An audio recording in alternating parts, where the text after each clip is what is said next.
Hello, film world. I am the Patrick, your host of Tomorrow Comes Movies, the podcast that spoiler talks movies. And each episode, I'll be joined by a guest co-host from a roster of movie fans to varying degrees. Welcome back, and thank you so much for tuning in. Let's see here. I usually have announcements. I'm trying to think here. Hidden Gems of Cinema has finally is underway. Basically, we did the Get Shorty episode. We have more coming.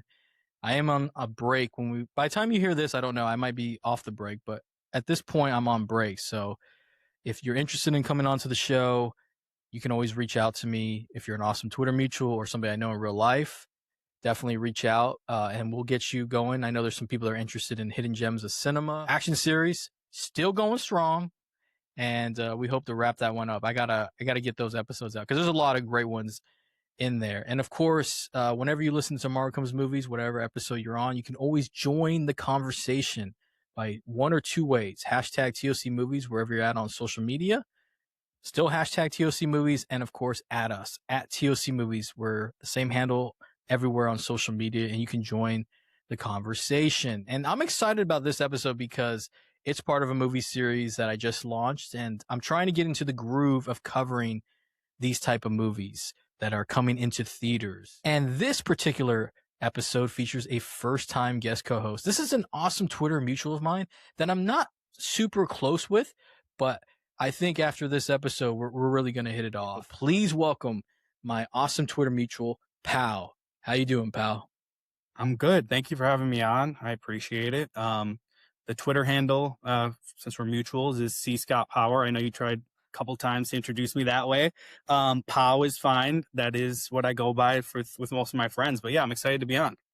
Yeah. By the way, we're going to get along because I was going to bring that up and I'm glad that you brought that up because my humor is rooted in making fun of myself. And let me tell you, Yeah. I do this intro with him and then halfway through, I was just like, I was like, hold on, what the fuck did I just tell him? And you can cuss, by the way. I do cuss from time to time. You're free to do whatever you want on this episode, but welcome to the show. How are you today? I'm good. It's 6 p.m. where I am. I'm in Wisconsin, so it's getting to be, a little darker out. So if we start to lose light, hopefully it doesn't mess you up too much. But how are you? I'm good, and thank you for coming on. Like, by the way, everybody who's hearing this episode will know what the movie is, but very excited to have you on because I had put on open call, and sometimes it goes deaf. By the way, I put out 5 prior to this with other movies, and it died on arrival, literally, which is funny because what we're going to be talking about is I just dropped a sci-fi movie. But happy to have you on. Now, I know you as Pal, and your handle as well. Why do you go by that? Like, what's the origin of it, if you're comfortable with sharing?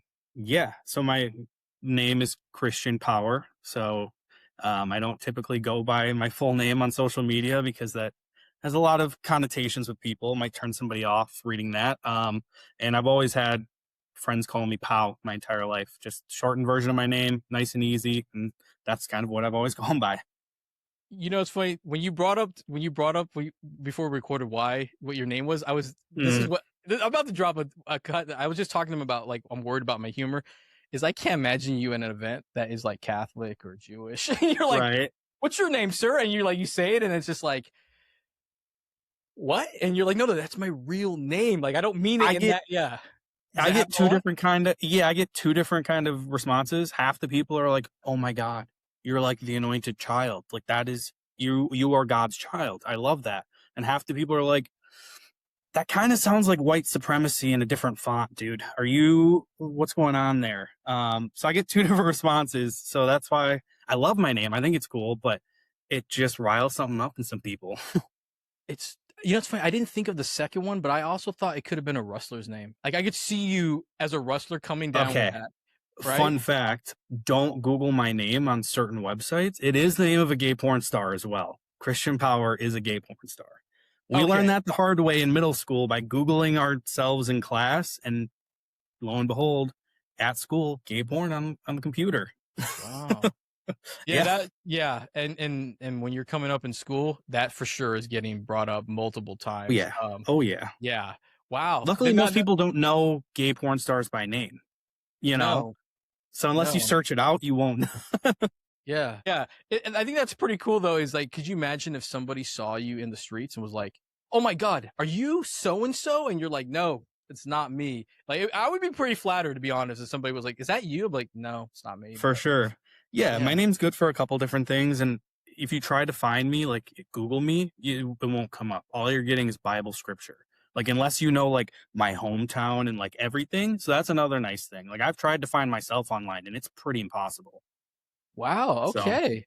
Okay. Well, it's funny. If I had to choose between Bible scripture or someone thinking I was a porn star, I think I'm going with the porn star every time. I got to be t honest. 10,000%. Yeah. And I Absolutely. see, I see you're wearing a Mean Girls shirt, so you're a big fan of Yes. the original Mean Girls. I am, yeah, yeah, it's a movie that I loved and that when I met my fiance, she had also, been a big fan, so we've watched it quite a few times over the years for sure. Wow. Who's your favorite character in the group? I think Amanda Seyfried is incredibly funny, but it's hard not to say Regina George, you know? Yeah. It's funny. It's Mean Girls is like, it's like The Devil Wears Prada too. Like those are types of movies where guys are like, I love those movies, and everyone's cool with it because everyone's like, yeah, because those movies are good. But if you mention like How to Lose a Guy in 10 Days, people are like, Are really? you sure? And you're like, but I love Mean Girls. It is really good, and it holds up very well. Oh, yeah. Did you see Endlessly the? quotable. Yes. Did you see the was it the musical version that came out like just a couple years ago? We did, yeah, we saw it in theaters. We are huge, fans of the girl who played Regina George in the musical version. We Renee Rapp is her name. We like her music, independently of that, and she had played Regina George on Broadway as well. And so we were like, we got to see it, and we liked it enough. My fiance has a lot of thoughts on it, but I thought it was fun. Yeah, I saw it and I liked it, but it was different and it was good different. But yeah, if I had to choose between the two, definitely going with the original. But yeah, It's Renee not Rapp close, was really good as Regina George. for sure. Um, it's just hard to beat. It's just hard to beat Rachel McAdams when she is like she throws those papers and the chaos is just happening. Yeah, Because I got to be honest, that's a power play move that I guess I would be a mean girl because I totally would do the same exact thing. If there's revenge, I would not be the jerk like Regina, but if there's revenge on the line, throwing for those sure. papers, yeah, for sure. Burn it down. Yep. Perfect. So I love that you wore that shirt because I once did a podcast with somebody who wore a shirt. Shout out to Paul Scooslam. He had a Nicolas Cage shirt. He's a huge Nicolas Cage fan, and I didn't notice until the episode's published. And I look at a clip and I go, "How the fuck did Hmm. I not say a damn word about his shirt?" And he's like, "Nicolas Cage is my favorite actor." Does not register in my mind. But we're Right. gonna do this thing called the intro, where I get to know you, and this is fun for me because, like I said, I don't have too many like interactions in terms of like we had deep conversations. We do, like each other's stuff, but what film or films made you realize you love films? It thinking you sent me a couple of the questions beforehand, and so I got to kind of plan out my answers. And thinking about it, it really came in waves. So like when you're a young kid, like you think everything is good, but the first movie that I remember seeing being like, oh, this is what movies can kind of be was the Raimi Spider-Man trilogy. And I think a lot of people my age, I'm 29, so I'm sure a lot of people my age have that sort of answer. I did have to leave the theater. It was my first movie that I saw in theater. I was 4 or 5 years old, and we had to leave because I started crying because the Green Goblin was just too scary for me. But I do have a lot of fondness for those Raimi trilogy or that Raimi trilogy. And then once you get to be like a teenager, your tastes evolve and you realize that movies can be bad. So the good ones are that much better. And finding The Breakfast Club and Full Metal Jacket kind of really on Netflix had just started. So like it opened up an entire world of like, oh, I can watch any movie at any time, and I watched a lot of garbage, but I also found a lot of really incredible movies that kind of shaped my taste for sure. Wow, Netflix should give you a subscription for that endorsement because that, it's funny. We give Netflix so much, in the film community, Netflix is taking a beating because of their stance on theatrical model. But yeah, Netflix really did similar for me. Like when that was a thing, it opened up the world of what we could, you would find all kinds of movies when they weren't making that much original content. So I think that's cool that Yep, you basically found the good, the bad, and the ugly in that yes, in their streaming service. And without a doubt. Full Metal Jacket is and Breakfast Club. I love them both. Now, it's funny is I will share this. I am not the biggest Sam Raimi trilogy fan, but I respect it. But I've always been confused to why people like those movies. I'm just not the biggest. I think they're good movies, but I've always felt that Tobey Maguire is not the best Spider-Man. But people love to argue with me about it, and I'm just like, hey man, teach his own. I'm not going to argue with you. I think casting somebody who looks 30 to play 18 was a rough choice from the very first scene in that trilogy is what is clearly a grown man chasing after a school bus, and you're like, is he picking up his son? What's happening here? And he's supposed to be 18. But I get it because it's such a literal interpretation from page to screen where Raimi really tried to like capture what a comic book is, and it doesn't all translate perfectly, but yeah, I just have such a reverence for him because I grew up on him. But yeah, Tobey Maguire's not my favorite Spider-Man for sure. Who is? It's Tom Holland. He's the best overall Spider-Man for sure. Okay, agreed. I'll say this though: when you were talking about Tobey Maguire being a grown adult, I was laughing because Andrew Garfield was like 28, but he didn't look as old. He didn't look as old.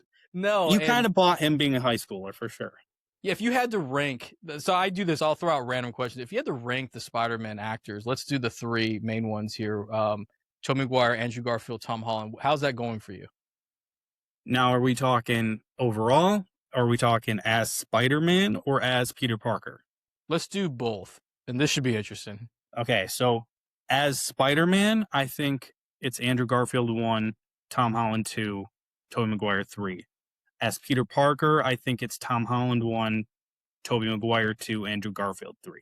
I think Garfield's the worst Peter Parker, but the best Spider-Man. Okay, it's funny. It's funny because I have a hard time with Tobey Maguire. I think Tobey Maguire's a good actor. It's just sometimes I watch, just Sam Raimi. You said something that was true. He did do really good comic book adaptation. It's a very comic book movie, and I love that. Mm. But I have to agree. The problem with Andrew Garfield is he's just too cool as Peter Parker. Like that's a guy that I'm like, you're struggling, I'm struggling, and you got Gwen Stacy. Like you're so full of shit. Got great hair. He's skateboarding for some reason. Like he's very clearly cool, and they're like, "Oh, look at this dork," and it's just not believable at all. Yeah, but that's cool. See, I love these conversations because then I learn this about you, and it's fun. Because dude, there was a couple times I'm surprised you haven't seen me. I was very vocal about my Sam Raimi not love. Nobody took the bait though, but I'm not. I don't know why, but I acknowledge though it took me years to really look at those movies and go, I may not love them as much as everyone else, but I acknowledge that without those movies, man, we would not get so many good comic book movies. Like those really were the template. And yeah, you got to give Sam Raimi credit, except Spider-Man 3. I hate. Yeah. And I know he had some issues with that behind the scenes, but my goodness, is that a movie? It's certainly a movie. Yeah. Do you still go to the movies? Yeah. Oh, yeah. We try to go. So we used to be AMC A-list members. The only AMC near us has kind of gone downhill. It's not the best theater experience. The last time we went was for Sinners opening night, and there was a family in front of us with 4 children, 2 of them at least under 5 years old, just playing on an iPad with sound. And we got up and left, and we haven't gone back. So we do go to the theater quite a bit, still, just not as frequently as we like. So we probably go once a week. We used to go way more than that. Now, when you got up to leave with the Sinners, did the family, when were you still in the theater when they got to that, that scene that your jaw drops in Sinners when they do the where the ancestors and everything shows you like how that all comes down where they're all dancing and you see like, did you get to that point? No, we got 10 minutes into the movie, 5 minutes before we threw our hands up and left. And that's the first time I've ever walked out on a movie, and it wasn't the movie's fault. Sinners is incredible. We saw it the very next night at a different theater. It was ruining the entire experience for us. We're very we want quiet. We want sit down. We want shut up. That's it. As it should be. But yeah, I was just wondering if you lasted, because I would imagine that would be my breaking point. Was that if I see them not even the kids who are have no idea what's happening, I'm like, if you're not putting your phone down, young man, and looking at what Ryan Coogler's doing, I'm out. I would immediately we're leaving now. You don't respect the sanctity of the medium. Leave. Yeah, that only happened to me once. Was when they brought back Dune, the original Dune, not the David Lynch one, but the one with the first Timothy Chalamet movie, and Mhm. it was during like they brought it back because the Oscars were coming up, so I wanted to see because I had missed it. Sit Mhm. down, I'm excited. I was with my girlfriend at the time, and then this these two chaperone adults bring like 15 teens, okay, and they're all on their phones and talking, and it's that scene where like they're finding out they have to go to Arrakis, and I'm just like, I get up, I go, fuck it, I never do this, I usually will power through it, and I was like, I can't focus on Mhm. what's happening, and I was redeemed because it did come back.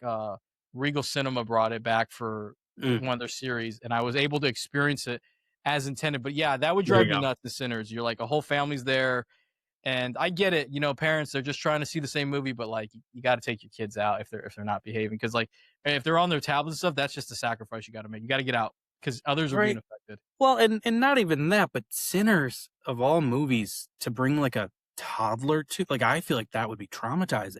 There's a lot of stuff in there I would not want my child to be exposed to that young. But I'm not a parent, so to each their own.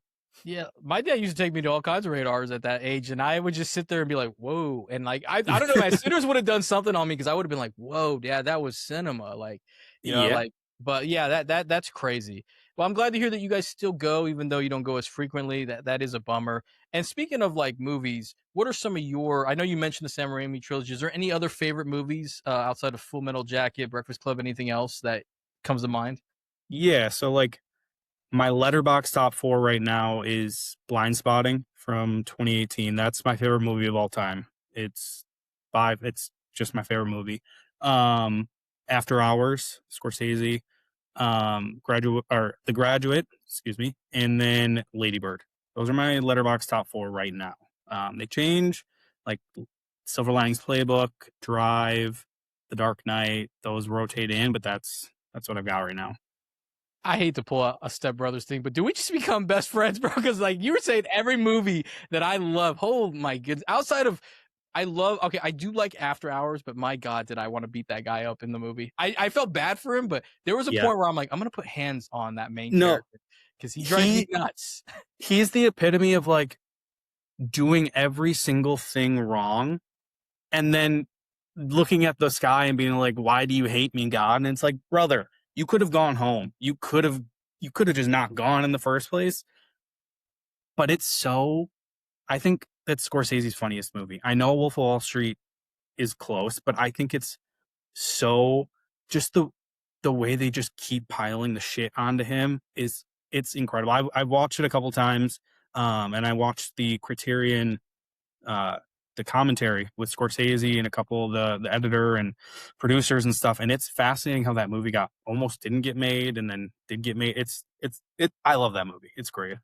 Yeah, it's good. I definitely need to watch it here because that first time I was like, sometimes when a character drives me nuts, like I saw Ethan Hawke in Blue Moon, and I wanted to put Mm, hands on him so badly. I was like, if you say another word, dude, I'm taking you out of this earth. Like that's how. But yes, After Hours is crazy though, because like I mean, it's like at one point I'm just like, dude, just go to the nearest ledge and just call it a day. Because I'm telling you, it's not getting better for you. Like every time yeah, something worse happens, and it's very interesting for me who is used to Scorsese in a certain element, and this is totally different.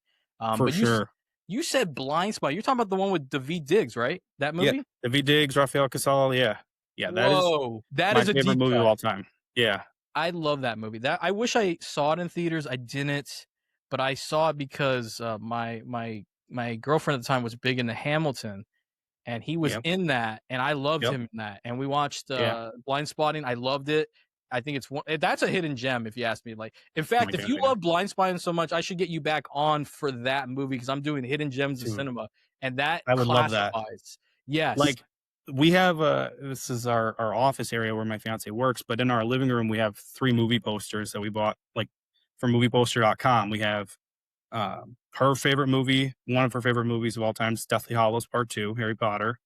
We have Into the Spider-Verse because that was a movie we saw together that we both felt like kids again, and it was just like such a good experience. And then we have Blind Spotting, and that I if you want, I could take you in there and show you, but those are, yeah, it's my favorite movie of all time for sure. Yeah, definitely send me a photo of your post because I have posters. Yeah, I love them.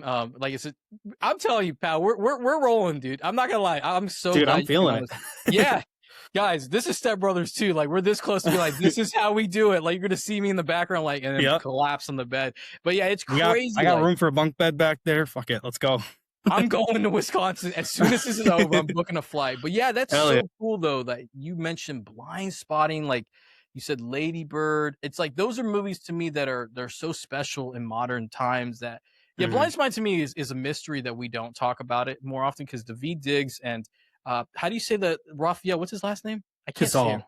So they rap, and I listened to Yeah. some of their stuff, and they're just Yeah. multi-talented individuals. And Yeah. if you guys are like, who is Raphael? He was in he was in a Marvel series recently, right? Wasn't he Loki. Loki? That's right. Yeah, Yep. he's incredible in that. Daveed Diggs to me is a star. Wow, I love your you put all out some deep cut. You Yeah. sir, you know cinema. And going into this, what are some of your favorite actors, actresses? You can mention writers too, and also Yeah. directors. Form one. Yeah. So my favorite actor of all time, is Jake Gyllenhaal. I'm on a quest to be a completionist. I think he is the most misused actor in history because he's, for some reason, I'm a big fan of these YouTubers, and they're called the Weekly Planet podcast. They refer to something as called the creep zone, where guys kind of operate as being weird freaks, and that's where they're at their best. Jake Gyllenhaal is the epitome of that. Like him in Nightcrawler, him in Prisoners, like Donnie Darko. He's so good in the creep zone, and he insists on trying to be an action star.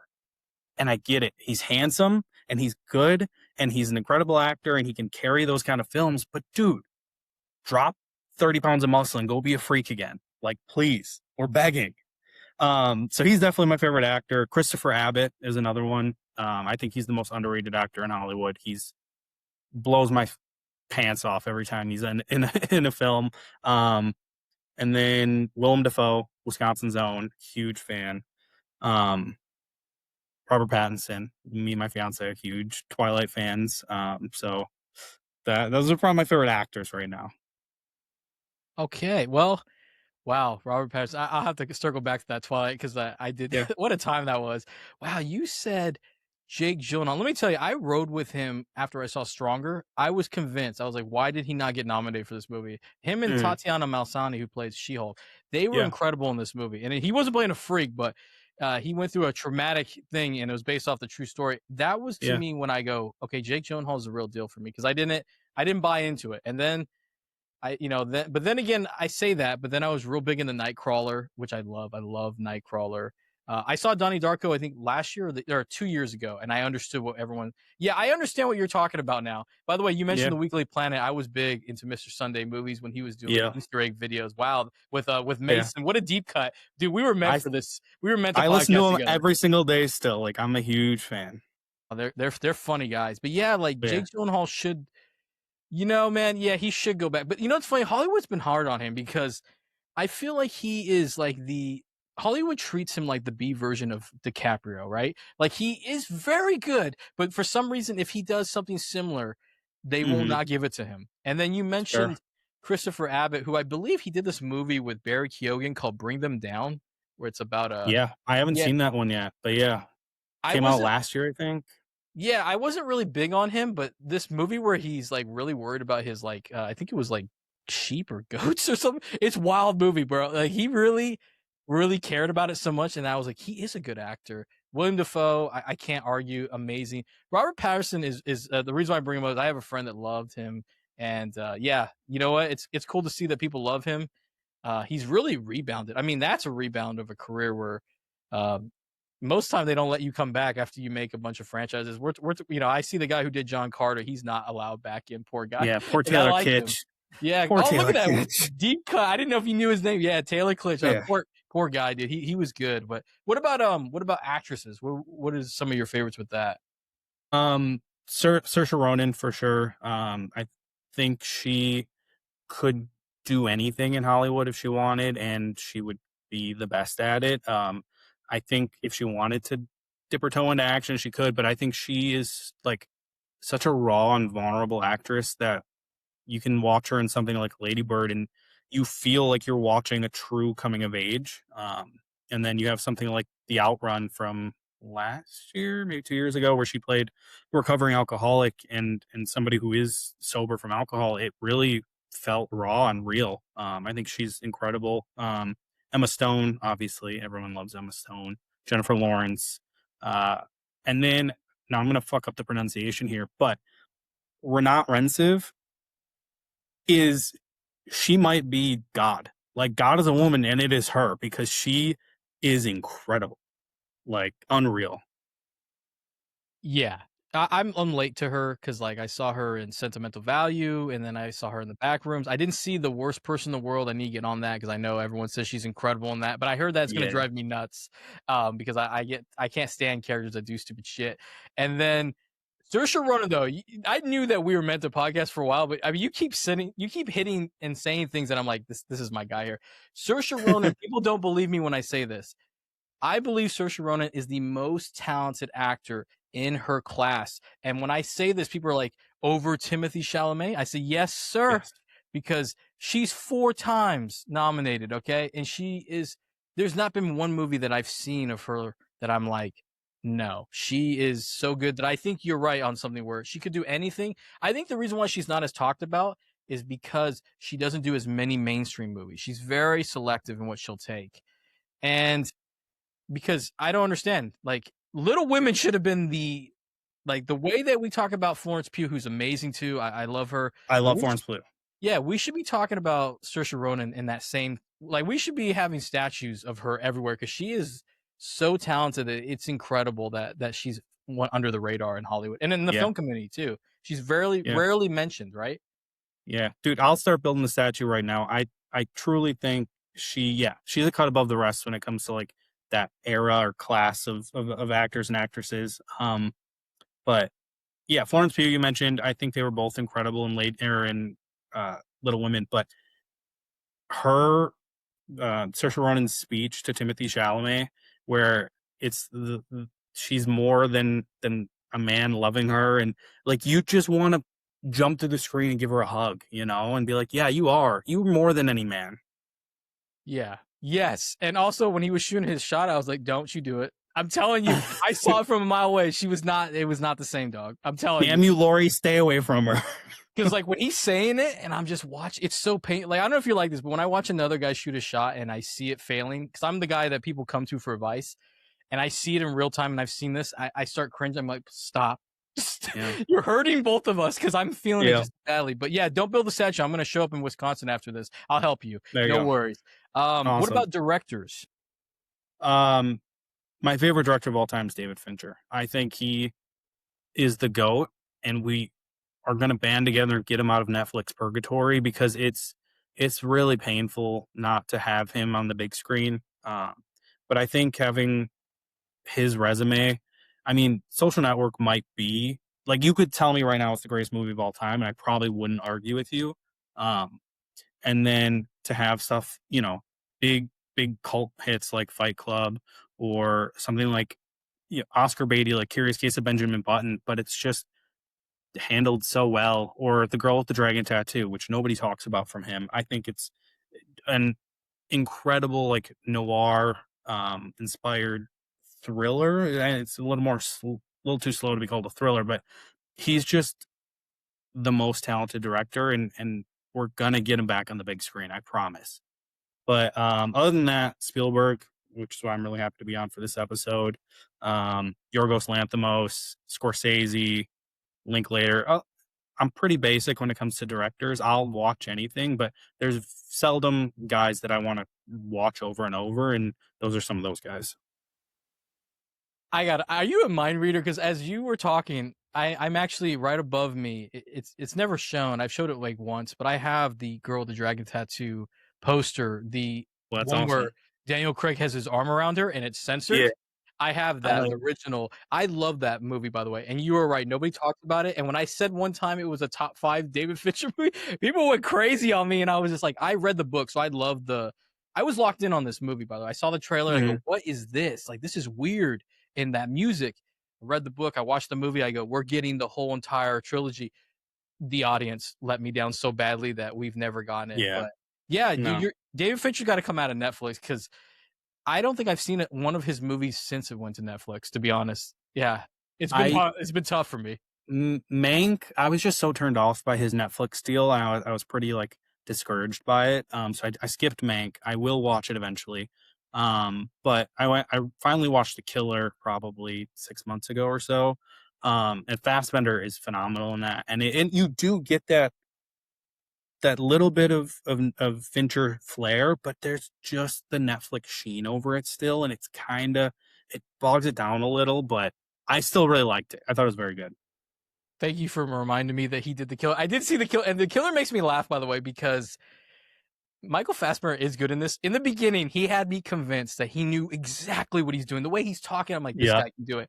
And then when The he stretches. yeah, Ugh. he's Yeah. breaking down the whole thing, and then when he fucks up the shot, I go, "You are just like me. You are just like Yep. me." Because this is the way I equate this. This is, and I share this. I always share these random tidbits about myself.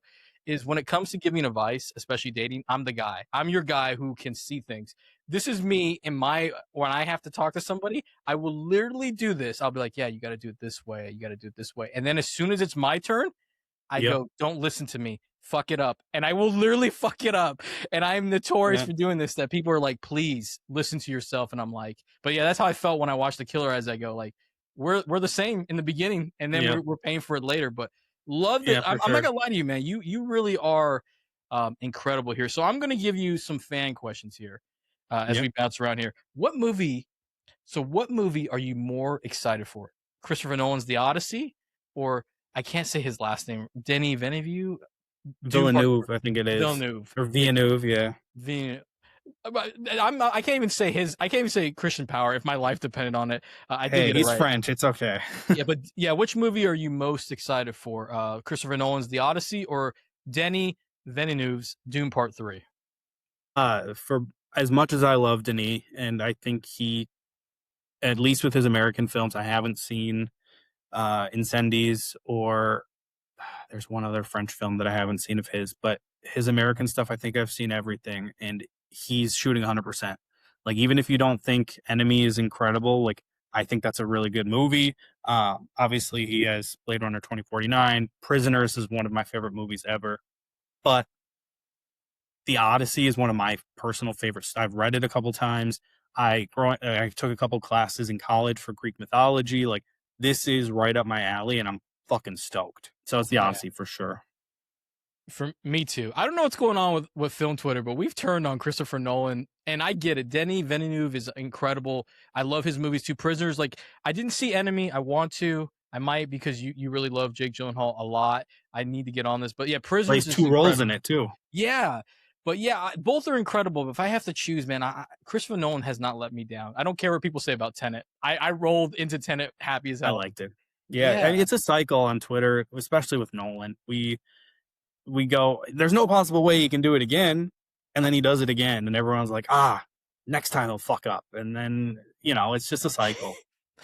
Who is actively rooting? I'll be honest. There's some people that I don't care for, actors or directors. I've never been like, I hope you fail. Like, I'm just like, I hope that you prove me wrong. Isn't that Right. Twitter's so funny with that kind of thing? Um, Boy, yeah, but don't get me started. but it's cool that you're excited for the Odyssey because I'm not big into the whole. I think Greek mythology is interesting. I don't know too much about it, but like to hear that you're excited because you actually have taken classes, you do like the Odyssey. That's got to be very exciting because I'm hoping that I believe it's going to be a little different than what we've seen prior, and it really does from what I've seen in the trailers. But we've seen so many Odyssey adaptations. Do you ever go to like, even though you're excited for this, was there a point when it was announced that you're like, do we need another one, or were you like, I'm all in because Nolan's doing it? Yeah, Nolan doing a fantasy epic is kind of what I like. That's the only place for him to go in my mind. Like, you've conquered the superhero genre. You've given us thrillers. You've given us like murder mysteries. Like, especially on the grandiose scale that he directs at. Yeah, a fantasy epic is the place to go. And this story being, I was so excited. And this cast is unreal. Yeah, man. There's a lot of going on film Twitter that like, and there's a lot of people on there that are unhappy with the cast, and I'm like, dude, I'm rolling. There's not one name on there that I'm like, they gotta go. Like, I'm happy with it. I mean, I mean, if we're gonna call a spade, the only people unhappy are they're either racist or transphobic. Like take your pick, you know?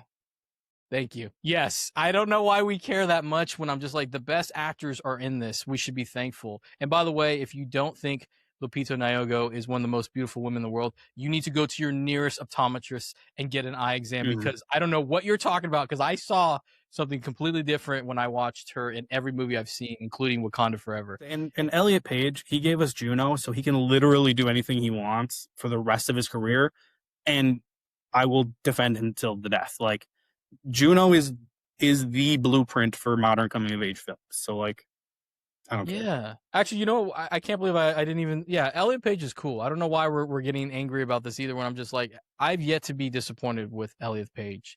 Yeah, You know, we should be thankful that these actors are like, let's roll. But moving on right. to another director that people are constantly going after, and we're going to be talking about his movie in a little bit, is I want you to name your top 5 Steven Spielberg films. Okay, so I know film Twitter is going to beat my ass for this, but Wait. I haven't seen. There's quite a few films I haven't seen, but I haven't seen the second or third Indiana Jones. I've only ever seen the first.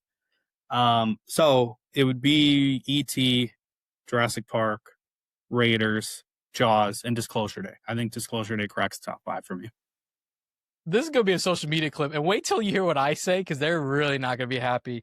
I love all the choices, by the way. And truth be told, if you would have said Temple of Doom, or if you had seen Temple of Doom or The Last Crusade, they would have crucified us anyway, because people are very particular about those For Indiana sure. Jones movies. But for me, Jurassic Park, Schindler's List. I have to look at my list here because I know I'll mess it up. Jaws, Yeah. Raiders of the Lost Ark, and this is where I know people are gonna get angry. I love Ready Player One, and I will not apologize for it at all. You know, as long as it makes you happy, that's all that matters, man. You're not That's a fan all of that movie, are you? I think it is. I read the book and I didn't like the book because the book is the same thing. It's playing with action figures in a sandbox and being like, what if Batman played with Indiana Jones, you know, and they shot each other, whatever. I don't care. It's not interesting to me.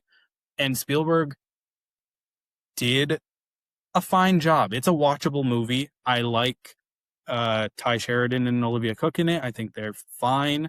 If anyone else besides Spielberg had done that, it would have been just absolute slop, like emoji movie level slop. So the fact that it's a watchable and whatever movie is a good thing. You know, it's the best that you could have got.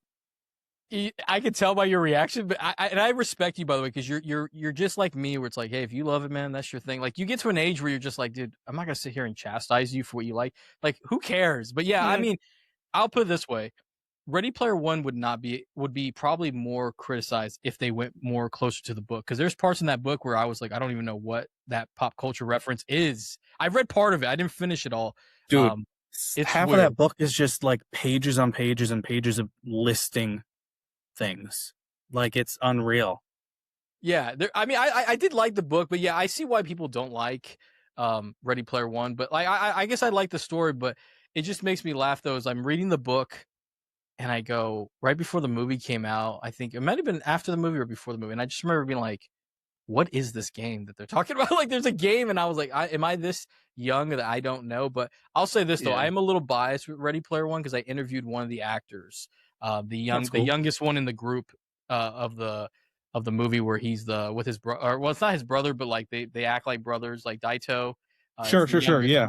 It wasn't Daito, but it was the younger brother, and he was a wonderful actor. And I met Ty Sheridan at a con, and I'll never forget this. Is I Cool. had a Parsifal Pop, right, and has a Mhm. Walmart sticker. Okay, pal, I want that sticker to stay there. Ty Sheridan grabs it and he goes, "Do you want me to take off the sticker?" And I was like, No, Mr. Sheridan, do not do that." And he was like, "Okay." And then I asked him, like, you know, what was it like working, you know, on the movie, and he just looks over, he goes, "We play a lot of FIFA." And I was just, and he said that everybody played trivia with the author and they could not beat him in pop culture. And I was like, that's cool. But yeah, our answers, I'm going to be curious to see when it goes on here. I'll message you because I've put clips up and Twitter's Mhm. cooked my guest. YouTube is now going after me about definitive movies of the 90s. I forgot to mention T2 and I'm in trouble. And I laugh though because I don't take it serious. I'm just like, guys, like a lot of times when I podcast, it's just me on top of my head. Except this time I literally, as you're talking, I'm like, let me grab my notes because I know it can get kind of thick over here. Now here's another question, another top five. Top five, name your top five sci-fi alien films. That obviously basically sci-fi movies involve aliens basically. Okay. So that's what that was going to be. I'm not going to include any superhero movies because to me that's a whole separate genre. And I'm not going to include Disclosure Day because I'm still riding high off that movie. And if I put it in my top five, I know that I will get crucified. So actually, you know what? I lied. I'm going to include it. I don't care. Yeah, go. Disclosure Day, E.T., Aliens, Empire Strikes Back, and Annihilation. Those are probably my top five. Wow, love it because you're about to find out. We were meant to podcast. We were meant to know each other. First one going up is The Empire Strikes Back. I love Star Wars. I'm not going to apologize ever. District 9 would be number 2. Oh, good one. John Carpenter's The Thing, just because I love the whole aspect of that little alien. And then, hold on, I have to look at my list here because I will say something so random. Alien, the first Alien, I do love. And then this one made me laugh was I have to put on here because I know how people are about this, but the first Men in Black. I will not apologize for that. Dude, you're not going to be able to see it, but I have honorable mentions right under here. And first one, Men in Black. Look at that. We are podcasting more up. You have to come back because this is what I want. Yeah. Dude, no, and yeah, I mean, some other ones that I didn't list. I know I don't want to take up too much time on this one, but Under the Skin with Scarlett Johansson. She turns in and puts an incredible performance. Like, it's scary how good she is. Cloverfield, Arrival, Predator. No, I got to take out Men in Black. Cloverfield, I love Cloverfield. Cloverfield has to go in. Sorry, Men in Black. Yeah, I love Cloverfield. My God, I couldn't stay. I was a maniac when that movie came out with the research I did for that. Dude, I was I didn't watch it for the first time until maybe COVID, a little after. And then my fiance and I, she had never seen it. We just watched it 2 months ago. I got to rewatch it and it holds up. It's everything a found footage film should be. Like it's perfect. I'll never forget when they showed that trailer, the teaser for it in the first Transformers. And I didn't even care about Transformers. I was not into it until after I saw the movie. And I'm watching the trailer and I go, what is this? Like a Coke commercial? And then that shit all goes down. And then I remember my friends being like, shut the hell up. Cause I kept saying throughout Transformers, like, what was that trailer? What's coming? What's coming? Like, what is that? And I love that movie. And the last question I'm going to give you in your introduction is I want you to rank. Now, I did not do this ahead of time, so we're going to really have some fun here. I'm going to give you a bunch of movie directors and you're going to rank them based off of your preference. And these are the directors: Steven Spielberg, Ridley Scott, Spike Lee, Paul Thomas Anderson, Guillermo del Toro, Martin Scorsese. I'm actually going to put him in here because I know how you feel about him. David Fincher, Christopher Nolan, Bong Joon-ho, and then Denis Villeneuve. So there's about 11. So if you don't remember them all, I'll bring them up again. But David Fincher is going to be thrown in here. All right. Do you want to go first or do you want me to start? I will let you go first because by the time I get on there, people are going to hate me what I'm going to do. You're trying to catch me up here on this first episode already. I think, now is this, okay. Are we ranking best or favorite? Because that is different. I would say rank them in your preference. So I'll let you decide what that means. Like basically like how you feel about them. And I don't have any judgment. I mean, they're all good directors. So I mean, as long as they're on this list, I think that's all that matters, right? I mean, there's not a bad director in the bunch. I want that to be made clear. So I'm going to do my favorite just so I don't, because I'm not qualified enough. I haven't seen every single film of theirs to say who's better. Fincher, Spielberg, Scorsese. I think you said Denis. Christopher Nolan, Bong Joon-ho, Ridley Scott, Spike Lee, Guillermo PTA. Okay, I think did we get them all? I think, yeah, because you did mention Fincher, so I think we did get them all. Yeah. Okay, that was tough. That was tough. Yeah, I already hate it. I already regret my list, but that's what we're going to ride with for today. All right. I should have wrote this down. I'm going to just spitball it here. Okay. he's my favorite director, so of course I'm gonna have to put Christopher Nolan. It's just inevitable. Number 2 is going to be Spielberg. I mean, without Spielberg, we don't get anything, guys. I know this is really hard for Disclosure Day haters, but that's real.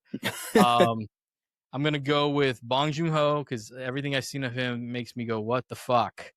And then we're gonna go with Spike Lee because, and it was really hard not to put him as third, but Spike Lee, in my opinion, may have given the best movie of modern era that we need to watch more often, called "Do the Right Thing." Dude, okay, I don't mean to interrupt you. I just watched it for the first time on Sunday. The Knicks won the chip, and I was like, hey, this feels like the best way to celebrate for them is to watch this film for the first time. And I think it might be one of the most important pieces of film that we have ever. So, okay, keep going. No, I'd love to hear this because you clearly know what I'm talking about. I'm like, we're not doing the right thing. I'm telling you, every day I walk outside, I'm like, what is happening? So we got Spike Lee at 4. Okay, Martin Scorsese at 5. I already knew that somebody was going too far down the list. Ridley Scott? No, Guillermo del Toro. Okay, and then I'm gonna go with Ridley. Oh my God, the way this is going, Ridley Scott, Dennis Villeneuve, and then did I just put PTA at the bottom? Wow, I did too, and I already regretted it. Yeah. Yeah. Oh wait. Oh, I forgot Fincher's in this list. Okay, so Fincher would probably put Fincher after Scorsese, and everyone else goes down. So once again, PTA, one battle after another, dude. This poor guy's like, what is going on here? I gave you guys this, and it's just like, and it's hard. I've only seen like 2 of his movies so far. I know I'm working on it, but both of them have been incredible. So it's not his fault. Well, you know, it's funny when you come back on, we'll revisit this list and see how it changes as we go through it. And that concludes your introduction. I know there's some other questions, but I feel like we got majority of it in here because I know Disclosure Day. Like I said, these episodes do run long. Sometimes I do like to talk. I'm a talker. I mean, like me too. I'm like Tom Cruise in 9 Day. I'm like, I'm the guy. I just that's who I am. So we're gonna be reviewing a movie, part of a series that I created called Tomorrow Comes Movies presents Cinema on the Big Screen.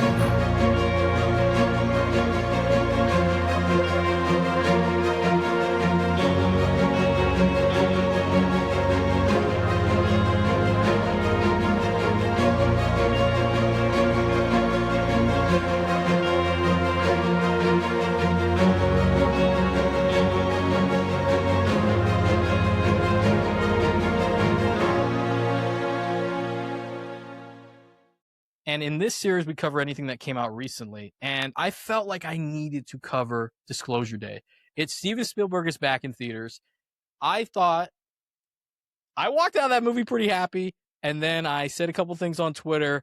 And I have never experienced in a long time a bunch of people coming after me about how they felt about Spielberg. And they said some disrespectful things that I was this close to being like, give me the Addy. I'm showing up right now. It was outrageous. But we're going to do Disclosure Day. I'm going to give the movie facts, and then we'll jump into the review. So Disclosure Day came out June 12th, which I just realized this right now, is my sister's birthday, but I don't talk to her, so whatever. I had a better day not celebrating. Happy birthday. Yeah, actually, don't even give it to her. She does not deserve it. You know what? Happy Steven Spielberg release day, then. This is why Pal's my guy. Directed by Steven Spielberg, who came up with the story. It's written by his frequent collaborator, David Cope. Stars Josh O'Connor, Emily Blunt, Coleman Domingo, Colin Firth, Eve Hewson, and Wyatt Russell. And the synopsis of this film, I usually write my own synopsis, but for some reason, everywhere I went said the same exact thing. So I'm just going to read what I got from Rotten Tomatoes. Is if you found out we weren't alone, if someone showed you or proved it to you, would that frighten you? The truth belongs to 8 billion people. Today is Disclosure Day. And I'm going to look over here real quickly here. If you haven't seen Disclosure Day, what is happening? Spielberg's back in theaters. Like, you need to go check this out. Like, get back into experiencing movies as they are intended, as we just literally told you. And that includes David Fincher. Please come back to the cinema. And if you don't want to watch it, that's your business. We're gonna spoil it. Are you ready, pal? Yeah, absolutely. So yeah, full spoiler alert with some of my thoughts on it for sure. Hell yeah. So let's talk movies. Now, when I had put out the open call for Disclosure Day, you were the first to express interest. Like, what made you want to talk about Disclosure Day? Why this movie? Why is this a movie? Like, I'm on the podcast. The way I felt leaving this theater and the way I felt in that third act was I genuinely don't know if I felt it since I was a kid. Like it it made me emotional in a way that like I wasn't like gonna cry, or like it didn't make me sad, or it felt like every single scene was imbued with that magic that like only Spielberg can do, and that it's kind of like from a bygone era. So I was like, dude, I got to tell people how good this movie is. Wow. I just want to say that I even whether I like this movie or not, I did like it. Spoiler. I have to say, hearing you talk like that, that's why I love doing this podcast. I love talking to people who love movies, because if that's not how you're feeling about a movie, then I don't know what to tell you, because that's how I feel about certain movies. And I had a blast. I felt very happy walking out of this movie. I hadn't been to the theater in a while, and I go, this is why I love movies. So to hear this, we're on another level. If you wanted Step Brothers 2, this is what you're getting with Step There Brothers you 2. go. You know, and the first question with Disclosure Day is, when it ended, like, I know you kind of briefly talked about, but what were some of your first impressions overall of this movie? The credits come up. What is going through your mind?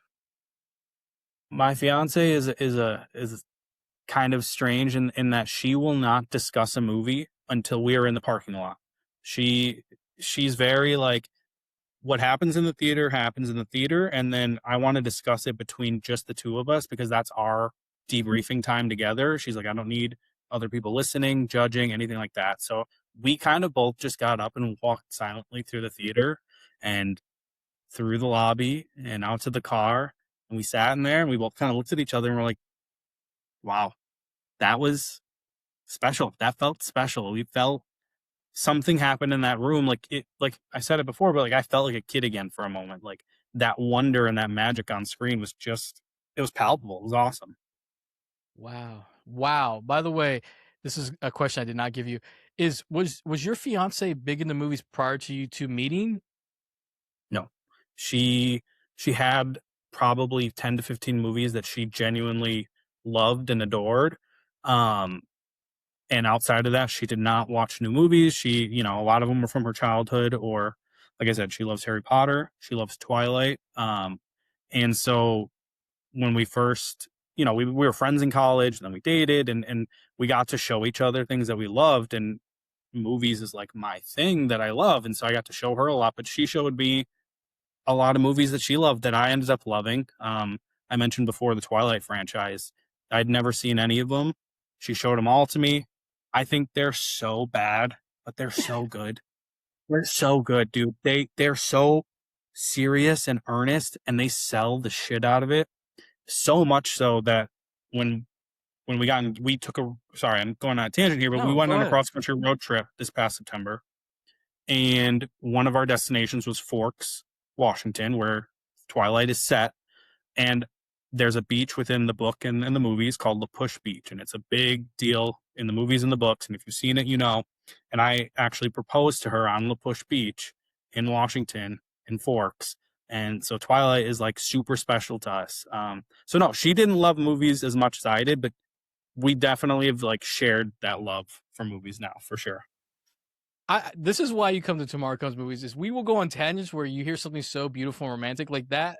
Did not expect that to go the way it was going. Let me tell you, I might have liked that version than any of the Twilight. I'm not a big fan of the Twilight movies, but hearing how they mean to you two, that's why I'm like, this is awesome. Like, that's why it's hard for a lot of people who love movies. They can't ever just let someone enjoy something. They have to tell you like, this movie sucks, but like, those movies may not resonate with me, but they do something. Look what it did for you two. Like, congratulations, brother. That is amazing. And wow, full disclosure, you're the man, by the way. How do I I'm not gonna lie to you, I have to find the next person I date. I have to be like, what is your movie taste? Because I turned my last girlfriend into a big movie fan, and I don't know if I could duplicate that, because that was that's tough. If you date somebody who does not have good movie taste, let me tell you, it's very, very tough. I don't know if you've experienced it. It's hard. Yeah. I've sat through a lot of stinkers. I think there's a movie with, I think, Katherine Heigl. I think it's like Monster-in-Law or something like that. And it was one of the most mind-numbing experiences. It made me almost hate movies. But she showed me a lot of stuff that I was like, oh shit, that was genuinely very good. And I probably never would have watched it if she wouldn't have put me onto it. So yeah, there's a give and take for sure. Yeah, you guys are a power couple. I love this. Now we'll come back to Disclosure Day. What I thought Yes, about my yes. first impression is it made me fall in love with movies. Right, this is Spielberg back in blockbuster mode. I thought it was pretty good. I saw it twice. So the first time I was a little tired, and it is a long movie. But when I saw it again, right before I saw it the day before. It rolled for me. It rolled, and I'm like, dude, this is pretty cool. It's a different type of sci-fi movie that really is kind of grounded in this realism of something that we all kind of wonder about the universe, and with technology. So I thought this was a pretty good movie. I love the acting. Personally, I'm a Coleman Domingo fan, so he had me at Josh O'Connor, Emily Blunt, Domingo. But I think this is a very good entry in the Spielberg filmography. And I think this is a fun movie. I think that what we were given with the alien aspect was fine for me. And I think that overall, Spielberg still got it, and that's how I roll with it. With you for Disclosure Day, what are some of what are your favorite parts of it? Like, what are some of your highlights? Like, maybe is it the acting, the score, et cetera, et cetera? Yeah, I think one of the most affecting scenes, and maybe this didn't resonate or stick out for anyone else, but when Margaret walks into the trailer that they're holding Kellner after they get him at the motel, and they lock eyes and they see each other for the first time, and they've spoken on the phone, but they don't know each other, and he goes, "I know you," and like the way he delivered that line, like the way there was just like a wave of emotion, just it was so raw, like a child meeting his mother for the first time, or something like that, like innocent, and like there was just something in the way he delivered it that it really stuck with me. I think overall the acting was incredible, but when Emily Blunt is having her panic attack on the train, and the way he calms her and grounds her felt very real. It wasn't like that over dramatized, like like freaking out, sort of like big and boisterous, but it felt really real, and the way he grounded her was like real, and it was awesome. And then the entire third act, man, it kicked into high gear and it never let off the gas. It was awesome. Yeah, yeah. No, I agree. Yeah, you know what I love is John Williams' score, and I heard that he kind of didn't. He kind of just basically made like a very subtle score that really complements the movie. It doesn't overpower it, and it does. And I have to give him credit because it really does. But yeah, the acting. I mean, Emily Blunt. I mean, if you thought she's always been good, and if you thought that one particular scene in Oppenheimer, you're like, wow, the rent was due. The way she went ham on that scene with Jason Williams and that interrogation, she takes that same energy and goes into Disclosure Day, and it's incredible to see her on the main stage. Because I've always thought, like, I know she's been in movies, but she really does well in this movie, like in everything. Josh O'Connor, I think, is one of the most important actors of his class, and people don't want to give him credit. But after I saw Challengers, I knew this dude was the real deal. Coleman Domingo is one of my favorite actors. He, even when he is just on the phone throughout this whole movie, I mean, it's hard to beat that guy in acting. Yeah. He's just different. I like the whole, like one of the highlights to me is the story, because the realism, as I talk about, we deal with religion, science, and technology. And I think that these are important questions about the universe, and like empathy is a big part of this movie. That was one of my highlights as well. Yeah. But I think there's a good balance of action, drama, and I think Spielberg, I don't know what people are talking about, but his eyes, his visual spectacle of how he films things, it is still top notch. I don't know, man. I don't know what people are talking about. I'm seeing something differently. Now, speaking of things that we like about Disclosure, let's go to the opposite side of it. Is there anything about it you don't like? Yeah, but I don't think any of them were overbearing. I think there was some clunky dialogue, and delivery, especially. There's that sequence where Jane is being shown the proof for the first time, and she's like, "Are they human? Is it a child? Is it human? Whatever." That was all very kind of clunky to me, and I get what they were trying to get at. I like David Koepp's screenwriting a lot. Another Wisconsin born talent, got to represent. But I think that was, if I had to pick like the weakest part, it was the script. There's almost like a video game. I've seen people describe it as like video game logic, where Kellner is going back for Jane after they storm like the safe house, and he's creeping behind that fence that's just open, and he's just like, like loudly like on the ground and like jumps into the car and nobody even gives it a second look. That was kind of like, really, whatever. I'll suspend my disbelief. And then my only other thought leaving the theater that I was kind of like, why? When Kellner and Jane separate at the motel and he gives her the whatever, the technology, the alien technology, why didn't Scanlon dive on her again? Because he could have just had her bring it to him. We never kind of touch on that, which just he just doesn't. And maybe it's because he was, weak and struggling from repeated diving attempts. But that was one where I was like, oh, we could have thrown a line in on why that didn't happen. But those are kind of the big ones that stood out.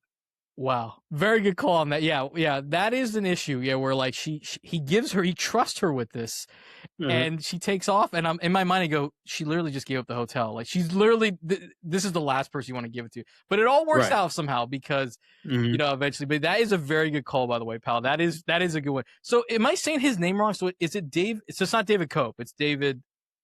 I've always said Kep. It very well could be Cope. Kep might be the way to go. I'll have to Google and have them sound it out for me. Yeah. Well, I'm just gonna call him David K. But David K, the screenwriter, he has done a lot of movies, and I like a lot of his movies. But one thing I haven't liked is I think this year 2 movies, Disclosure Day and then Cold Storage, which he wrote the book, by the way. Yeah. I haven't seen that yet, but yeah, I did know that. And I think he did Jurassic World Rebirth too. He wrote that. So I think he's a good screenwriter, but when it comes to comedy, I am frustrated. I'm pulling my hair out with him because what bothered you is similar, but like that dialogue with Jane is kind of funny because she's like, is it human? And I'm like, in what point of that footage did I look at that and go, that does not look human? That would not be my first thing. My first thing would be like, where did they come from? Why do they look like that? Is it an animal? Yeah, like is that real? Is that AI? Like that would be the question coming out. But I get it. Like you said, there's a reason why she does this. But it's the humor for me is when there's a couple scenes where they use humor, like Jackson, who is Margaret Fairchild, Emily Blunt's boyfriend, and she keeps mentioning Daniel Kellner, and he's like, "Who's this guy?" It is driving me nuts because I'm like, dude, we don't need the humor. I thought it was funny. That got a laugh out of me. I'm not gonna lie to you. I'm alone on this with the humor because a lot of people have said like it's funny. I get it. It's just for me it doesn't work, but it does work for others, and that's good though. As long as it's working for other people, I don't care. But there's a scene with the phone that drove me absolutely nuts, but not because of I didn't find it funny, but because I believe this is true. Women are smarter than men. There's no dispute about this. Okay, and that scene right there tells you. She literally says, run the phone over. He misses. She literally has to get out of the vehicle and literally put the phone underneath the thing. And I wanted to ask you, and this is one of the questions. Could you, if you're Jackson, could you run over that phone with any issue? Or do you think you're going to have to let Margaret take over and do it? I'd like to think, as a man, I'd like to think, I'll crush that thing. No, I'm absolutely missing it. But she should have just jumped out and thrown it on the ground in the first place, because even if you're moving that slow and you run it over, it's probably not going to destroy it to the point that you need it to. Throw the shit on the ground, stomp on it a few times, and get going. Yeah. So that drove me nuts. But let me tell you, if I was Jackson, she's like, Jackson, get out of the car, put the phone underneath, and she'll do it one time. And then she'll just reverse to do it. That scene would have been 15 minutes. We would have been caught by Wardex, by the way. We would have been caught by Wardex if I had to do it. Right. You mentioned another issue I had was Daniel Kellner, Josh O'Connor's character, coming back after talking to Hugo, Coleman Domingo's character, and seeing Wardex is showing up because Noah Scallon has been able to use the technology to get into Eve's head and figure out where they're at. Yeah, that scene where he's running in the dirt, I want you to know every Wardex employee that day is getting fired by me. If I am Noah, I'm like, so nobody thought maybe to turn around? What perimeter are we covering? Listen. Like he was huffing and puffing and making noise and opened the car and turned it on, and not a single person thought, let me look behind me. No, it's crazy. And now moving on to the cinematography, the reason why I want to bring this up is with the whole him getting into the car from the bushes or from the fence that we could all see him. One of the coolest shots is when he gets into the car and the cameraman goes all the way around to get in the other side. I love that shot because I can't sit there and think I can't believe people are sitting there going, Spielberg has lost it, because that shot is so cool to be in there, Mm-hmm. and then you never hear the door shut because the movie magic, so that and it looks awesome. What about you for the Yeah. cinematography? Was there anything about it you liked or anything that stood out or didn't Yeah, like? I mean, first of all, give that camera operator a raise because that was awesome. That was great. I think it's some of Kaminsky's best work. Between the Fablemans and this, I feel like there was a stretch there because he's mostly a Spielberg collaborator. There was a stretch there where he and Spielberg almost felt like they were on autopilot. The BFG, the Post, even Lincoln, I liked but don't love. But these last few films feel like they kind of refound their groove. The Fablemans, obviously, that final shot, it's going viral on Twitter again because it's so great.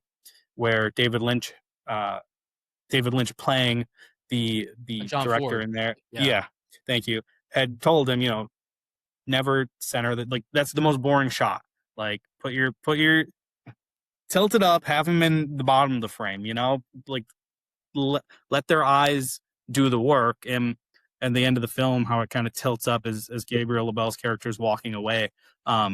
Incredible. And there's a few shots in this. Obviously, they used it for the poster, but when Margaret Fairchild's in her childhood home and she looks up and the light illuminates like half of her face, it's breathtaking and an incredible poster too. But yeah, I thought it was kind of a return to form for him. It was overall very solid.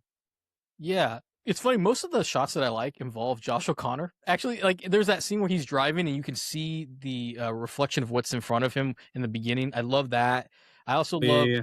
when Hugo and him are talking about when he's in the when he's in the field right before he goes and is loudly making enough ruckus for Wardex to find him. But before that, him and there's just like this kind of like rotating, and he's like, you got In the field, yeah, and then like he's like, you got to stay on this path. I love those shots. Like I said, the light was really cool. And speaking of Daniel Kellner, okay, so here's a scenario. We're both in Disclosure Day. I'm going to give you first choice. We have to play one of the three roles here. Do you want to be Daniel Kellner, who has to hold the information that is so important for 8 billion people to know? Would you rather be Hugo, who's building the thing? You don't know what he's doing really. Or Right. would you want to be Margaret Fairchild, where you're reading people's minds? Like which role do you want? Now, are you asking me who I'd want to play as an actor, or who, like, if this story were real, who would I want to be? This is why Pal's on the podcast. He's asking the right questions here. As someone who takes acting classes, if not real life, you're in this. You have to choose one of these roles. I'd want to be Josh. I'd want to be Kellner. I want to be Josh O'Connor's character. I think Margaret Fairchild. Obviously, it's almost like a superpower, but she can't turn it off, and the mental toll that it's taking on her by the end. It's like exhausting knowing everyone's like most innermost thoughts, and like having to do that without trying would be so tough. And Coleman Domingo's character, Hugo, he's got to play it cool the whole time, because if he freaks, Kellner freaks.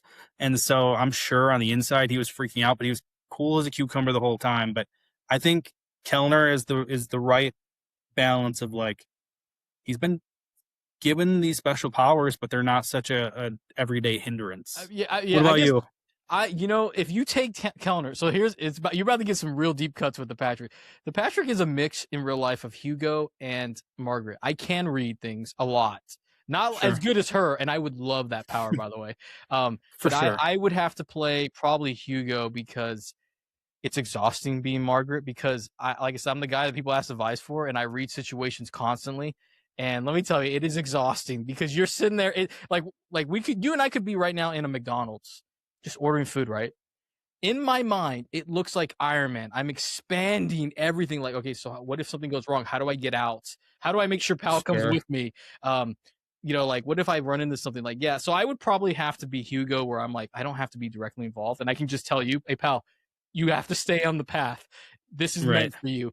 I'm just sitting on the couch going like, fuck no, I don't want to have to deal with what he's dealing with. And I'm just sending the guys to get you. But that's a good choice, though. And speaking of Daniel Kellner and Margaret Fairchild, they have powers in this movie. Like I said, we're going to bounce around here. They have powers. His power is a unique mathematics that can help him communicate with the aliens so that he can translate for us. Margaret's ability is she's able to communicate with us so that she can basically talk to the aliens, and they need to work together for this to happen.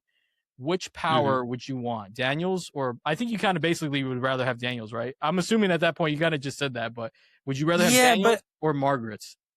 if I could, we didn't really get enough time to see if this is possible, but if Margaret could train or, flex that muscle to the point where she can choose where and when to use that, like you said, it's an incredible power and it's super helpful in everyday life. And it would make a killing as a therapist. Like it's very useful, but I don't know if that's possible. So yeah, Kellner's is much less of an everyday hindrance for sure. Yeah, I got to be honest. I want Margaret's power because if I could like, I feel like the Emperor in Revenge of the Sith, like having unlimited power, where I could read situations, and this is how selfish I am. I am like the Emperor. Is I'm good at helping others, but when it comes to me, I'm the like I look like the Three Stooges with the way I'm trying to do it. With that power, I would be able to navigate my life with zero stress or risk, and I could definitely do it. Yeah, Yeah. I would definitely want it because I don't think I would do well with mathematics. But see, this is what you get on Tomorrow Comes Movies. Is we're talking about Disclosure Day and be like, what power would we rather have? It all Um, comes back to superpowers. yeah, I mean it's pretty cool in the movie, and we did touch a little bit on this, but you did like for the most part you did enjoy the humor. Yeah, I thought Jackson was a very good like straight man. I know he was the comedic kind of foil to Margaret freaking out a lot, but you need a guy in movies, especially kind of off the wall, even though this is a little more grounded, to point at shit and be like, "What is this? Why is this happening? Everyone else is just accepting this. What the fuck?" And you need somebody to kind of almost hang a lantern on the ridiculousness of it. Um, and I think obviously Spielberg's close personal friend, George Lucas did that perfectly with Han Solo. He is the guy in every Star Wars movie being like, "That's stupid. Fuck you. I don't like this, and I'm not gonna do it," because he's just a random guy in the universe, and he's not there for all the bullshit, even though he's involved. So I think somebody like that's important, and I like Wyatt Russell, so I think him selling the humor kind of made it a little better for me for sure. While I didn't like the humor, you are correct. We do need this character. Even if I don't like the humor, he needs to be in the movie because, well, one, because it really helps Margaret's character development because we see a moron in our midst here with the way he was acting. I mean, he's not wrong Yeah. how he's acting, but he No. didn't trust his partner, and that's where you ultimately failed. But yeah, Wyatt Russell is a good actor. And speaking of Jackson, what did you think of this character? As you have a fiance, like what is going through your mind when you're seeing another guy act so ridiculous like this that you're like, my God, dude, you're done. I was like, you're done. I mean, she said it, like, he has already, like, kind of been out of the relationship or waiting for it to end. She looked at him in that gas station parking lot and was like, "You want me to leave? Like, you're gonna stay and you want me to leave?" So he already had one foot out the door. So I kind of almost commend him for riding that wave with her. He's like, shit, she might be going through like a mental health break right now because obviously that's what you're gonna think. This is not like if this weren't a sci-fi film, that's probably what's really happening. Um, and so he's doing the right thing. He's looking to get her help. He's trying to stick by her side.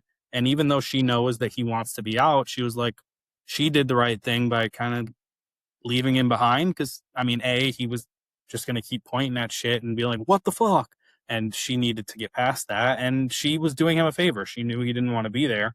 Um, so I think he was the most real character, even though he was kind of a caricature of like the crappy guitar playing, boyfriend. He was pretty real too.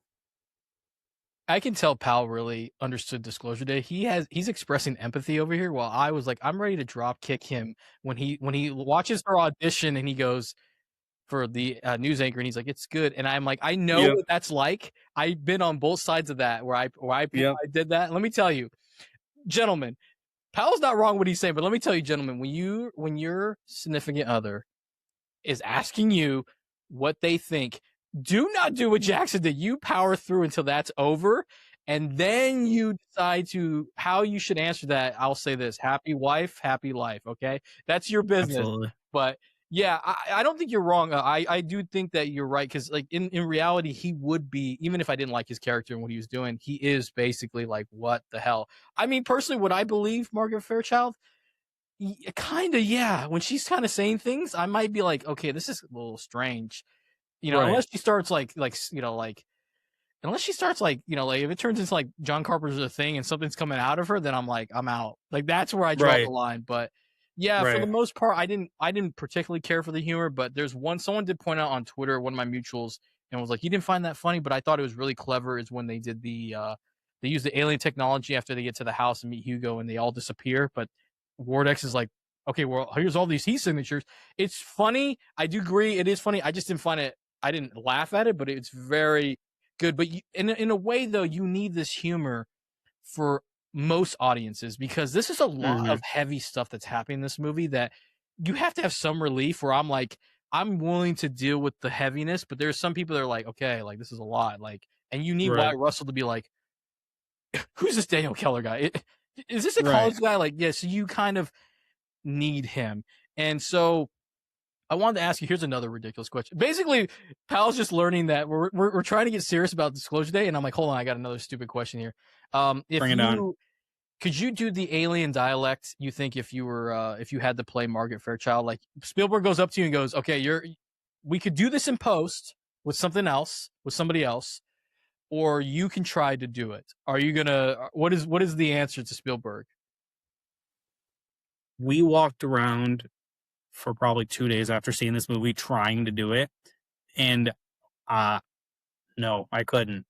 Not even a little bit. I sounded scary. And not in like a, ooh, like, kinda spooky, creepy way that she did. I sounded like I was, like, having a stroke or a seizure or something. Like, it was not good. Like So, no. your fiance's like, please sit down. I'm calling 911 now. You're like, no, I'm just trying to do Disclosure Day dialogue. I Yeah. tried No, it. she was much better than me. She was Wow. unreal. Yeah, I tried to do it. I was gonna do it on here. No, cannot do it. No. But as someone who takes acting Mhm. classes and if I'm asked to do it, let me tell you, there's a process, and I would have to try to do it. And I think halfway through, Spielberg goes, um, this is take 87, and I'm just Mhm. wondering, is sound gonna come out of your mouth? Because A you've been miming this lot of whole time. breathing. Yeah, a lot of breathing, heavy breathing. You do realize Strikes Back came out in 80, right? We don't need Darth Vader, right? Yeah, that would really be tough. Um, and let me ask you, let's go to Hugo's character. He like you talked about, he's really calm and poised. Do you think you could do that? Be that character? Like you have to play Hugo, you have to calm down Daniel and sometimes Margaret. Do you think you could handle that kind of situations the way he did? Because I mean, it seemed like it wasn't even phasing him the way he was acting.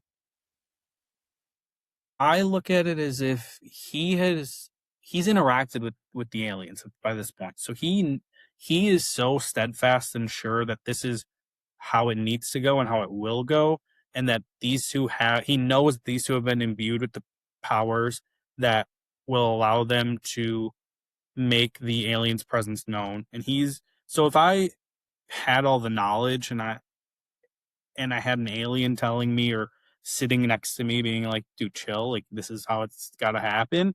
Yeah, I'd probably be like, dude, don't worry about it, Kellner, you got it. Like you guys will find each other, it'll all be fine. But like me as me, no. I'm the by the third time Kellner calls me, he's like, dude, they found us again. I'm like, you fucking idiot. Leave Jane behind and get your ass here. Like, I'd lose it on him for sure. Okay, this is what Pal. I'm glad you came on because I love this. The realism that was in Disclosure Day is here with Pal because like I Yes. love that you're this honest. Yeah, I can do it with Margaret 100%. I'm like, we're good. It's okay. You're Mhm. reading my mind. I'm sure you already know what I'm thinking. Daniel Kellner, I'm like, yo, we need to dump Jane because I don't think she's a liability. I think she's a liability in the sense that you care about this person and Noah can get to her. It's a Mhm. danger. We need to get her out of these situations because I was really concerned about um, Jane's safety because Noah was outrageous. You know what I mean? So I think you're a better, I don't know. I think you might be a better man than me. I think by two, I'm like, hey, what the fuck? How many times are you going to get Yeah. caught?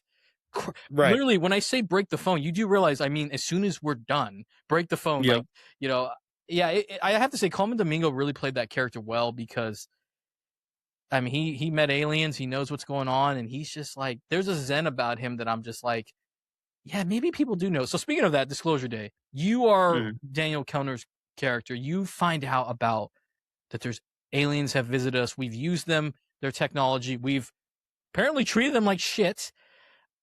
I have to ask you, you're told, you know this information. Will you tell 8 billion people, or you think it's not worthy of telling the people? Like they're not ready for it. You know, I see what I see what Scanlon was saying, where if you give the human race this much knowledge, something that could break their brain, something that could shake their faith, the entire foundation of who they are and what they are, it could trigger a lot, like a huge chain reaction that could lead to the downfall of humanity. We're already on our way there, anyways. Like if anything, I think that Kellner was absolutely right in that this is not a truth that can be withheld. Like this, everyone deserves to know this, and how they choose to handle it is how they choose to handle it.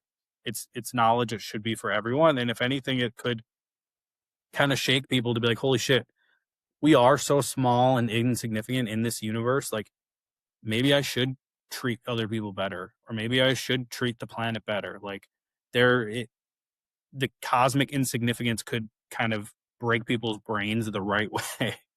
Yeah. Man, you really do wax poetry. I love talking movies with you. You're really good at this, I'm telling you. Uh, for Thank you. for me, I guess like I believe the Dark Knight. There's something about the Dark Knight speech where they say like the truth's not good enough sometimes, and I do believe that is essential in life. Sometimes the truth is not good enough.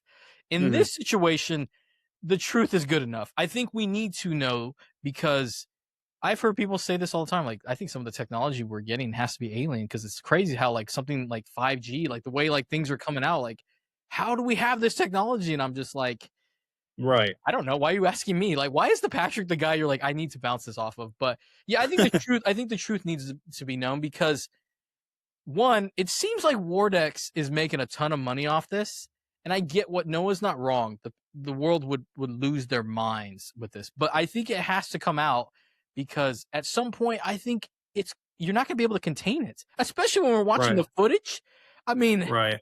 at some point the aliens are going to make themselves known, and I don't know if the world can handle it, but they're going to have to deal with it. I for a long time didn't believe that we were I didn't believe in aliens for a long time until one time I watched something on the History Channel where they explain things and they're explaining things in Egypt and I go, okay, how the fuck are they able to do certain things that we can't? Like, why can't we make a pyramid like they do? Like, why are we struggling to do that? How are they able to cut certain parts with such precision?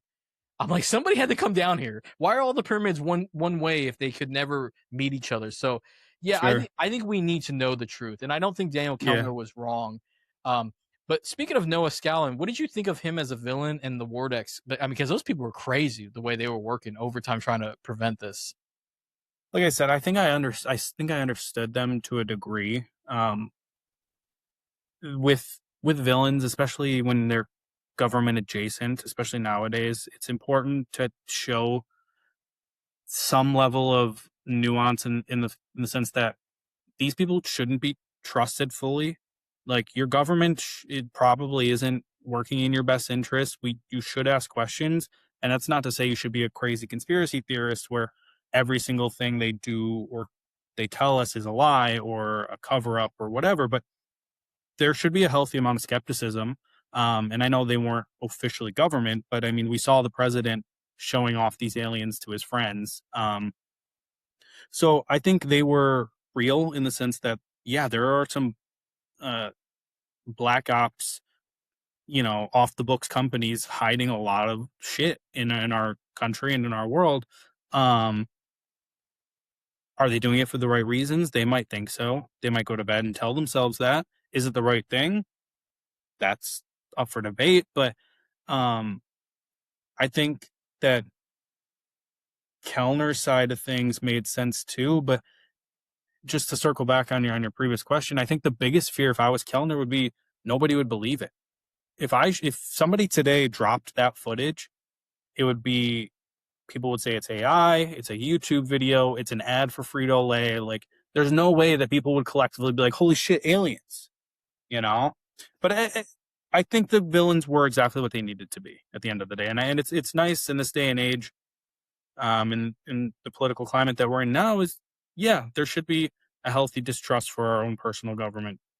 You know, Yes, actually, I don't think I could have said it any better. I don't even know how to say after that because it's hard because you're 100% right. Like people question, you have to question things, even if you like the current government or not. You have to question things because they will lie to you at some points because they don't think the truth is good enough because civilization could be on the brink of extinction. Or I mean, with the way we are, you're right. Also, you said that we are headed that way. The way things are going, I think people are not watching Disclosure Day and they're not paying attention. And Spike Lee is right. You will not do the right thing, and this movie tells you in Disclosure Day how a lot of people won't. Yeah, I think. Do you believe in aliens? By the way, do you believe in them? I just from a pure mathematical standpoint, the fact that the universe and our galaxy and the universe itself are ever expanding, there's like no shot that we are the only life, even if it's not intelligent. I think there is some sort of life out there somewhere for sure. Yeah, I do think that there are aliens. And as I was talking about the whole thing about Egypt, you know, the thing that really told me that there was aliens is when apparently if you go up, if you look at through a satellite photo, you can Mhm. see little images in like certain parts of the world. There's like images that you can only see if you're in space, and that's strange to me because how did those get there? Like how is that? Who's looking at that? So that's how I think Right. that there has to be aliens, and I was not really into it. But you know what's funny? You know what this movie reminded me of? There's two things: District 9 and Watchmen in certain aspects. Where Interesting. In Watchmen, the world is on the brink of destruction. They have to basically, you know, the whole movie where, for those who haven't seen it, I'm sorry to spoil this, but basically Dr. Manhattan is used as a ploy by Ozymandias to basically say that he's going to do something to the world, basically, because I've read the graphic novel, it's a little different. And they all band together, the countries, instead of being on the brink of World War III. And in District 9, the aliens come to South Africa and they're treated like dog shit. Like, if you thought Disclosure Day was bad, go look at Oh, what yeah. they did to the aliens in District 9. And it's funny, actually, that's probably why. It's probably why if people thought it was really bad in Disclosure Day, it's better that they landed in America than in South Africa because I don't know what's going on in South Africa. They put them in like slums. It was I horrific. mean, I don't know if you it's a saw those direct. two movies. Yeah. No, I see what you're saying. Yeah, there was no giant squid in the Watchmen movie, but I definitely see what you're saying with Watchmen. And yeah, District 9, it's like a one-to-one comparison or allegory for apartheid in South Africa and like the way that people of color are treated there. And I think this was a pretty important movie right now with everything going on with ICE and all that to be almost a direct allegory for aliens, as people like to refer to them, and how poorly they're treated just for looking different or being different. So I don't think that was an accident by Spielberg for sure. No, I mean, and you brought up this earlier about like the president shows a TV star. He invites a TV star to go look at dead aliens. Let me ask you: are you, would you be happy to find out that your president is doing this instead of being like doing actual like something worthy of his title? He's just like, hey boys, come check this out. It's a dead alien. Like what like my mind was like, what? No, I don't want to get too political, but where we're at right now, that would be a breath of fresh air if he's showing off aliens compared to what's really happening. But knowing what presidents are like, even the ones that you do like and the good ones, like that, nothing would shock me at this point. True. Actually, you know, it's funny. I know, not to get political, but I know for a fact that there's a president right now that probably would definitely show his friends the alien's dead, sadly, and it would be Yeah. yeah, right. It would be most likely that person.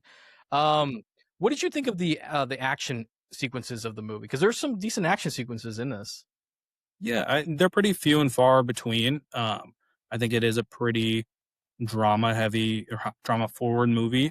But like the train sequence, I thought was pretty solid. The CG and the mix of real effects worked for the most part. The few car chases were pretty solid.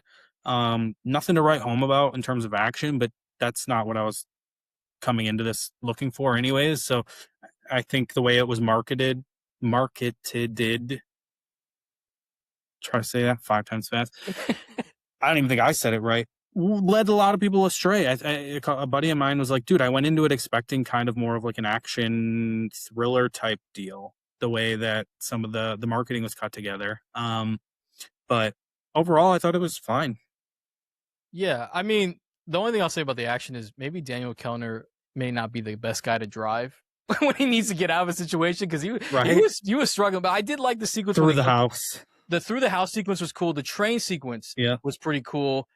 Because that one Mordex guy, I mean, dude, he was on a crusade. The way he was like, we cannot allow her. She's too powerful. Yeah, dude, he was like, sorry, Noah, you're done. Like, I got to be honest, in that train sequence, how confident are you? We're both on that. How confident are you that we're going to get through that? I don't feel very confident. I think I'm Emily Blunt's character in that.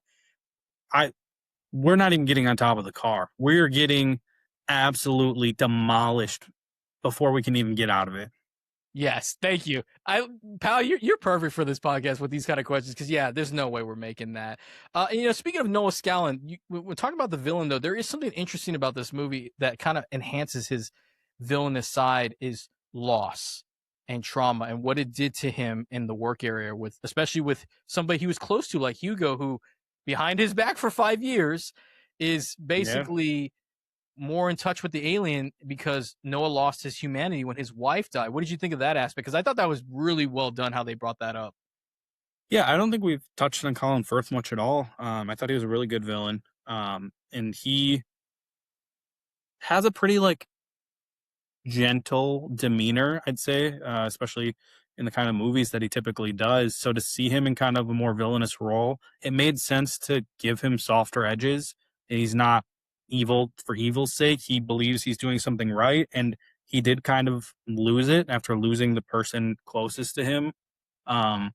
So I thought it made sense. And I really liked the scene where she shows him his wife, and he kind of just he takes a step back and is just like, we're dealing with something far beyond my understanding even. Fucking let her walk out the door. I don't care.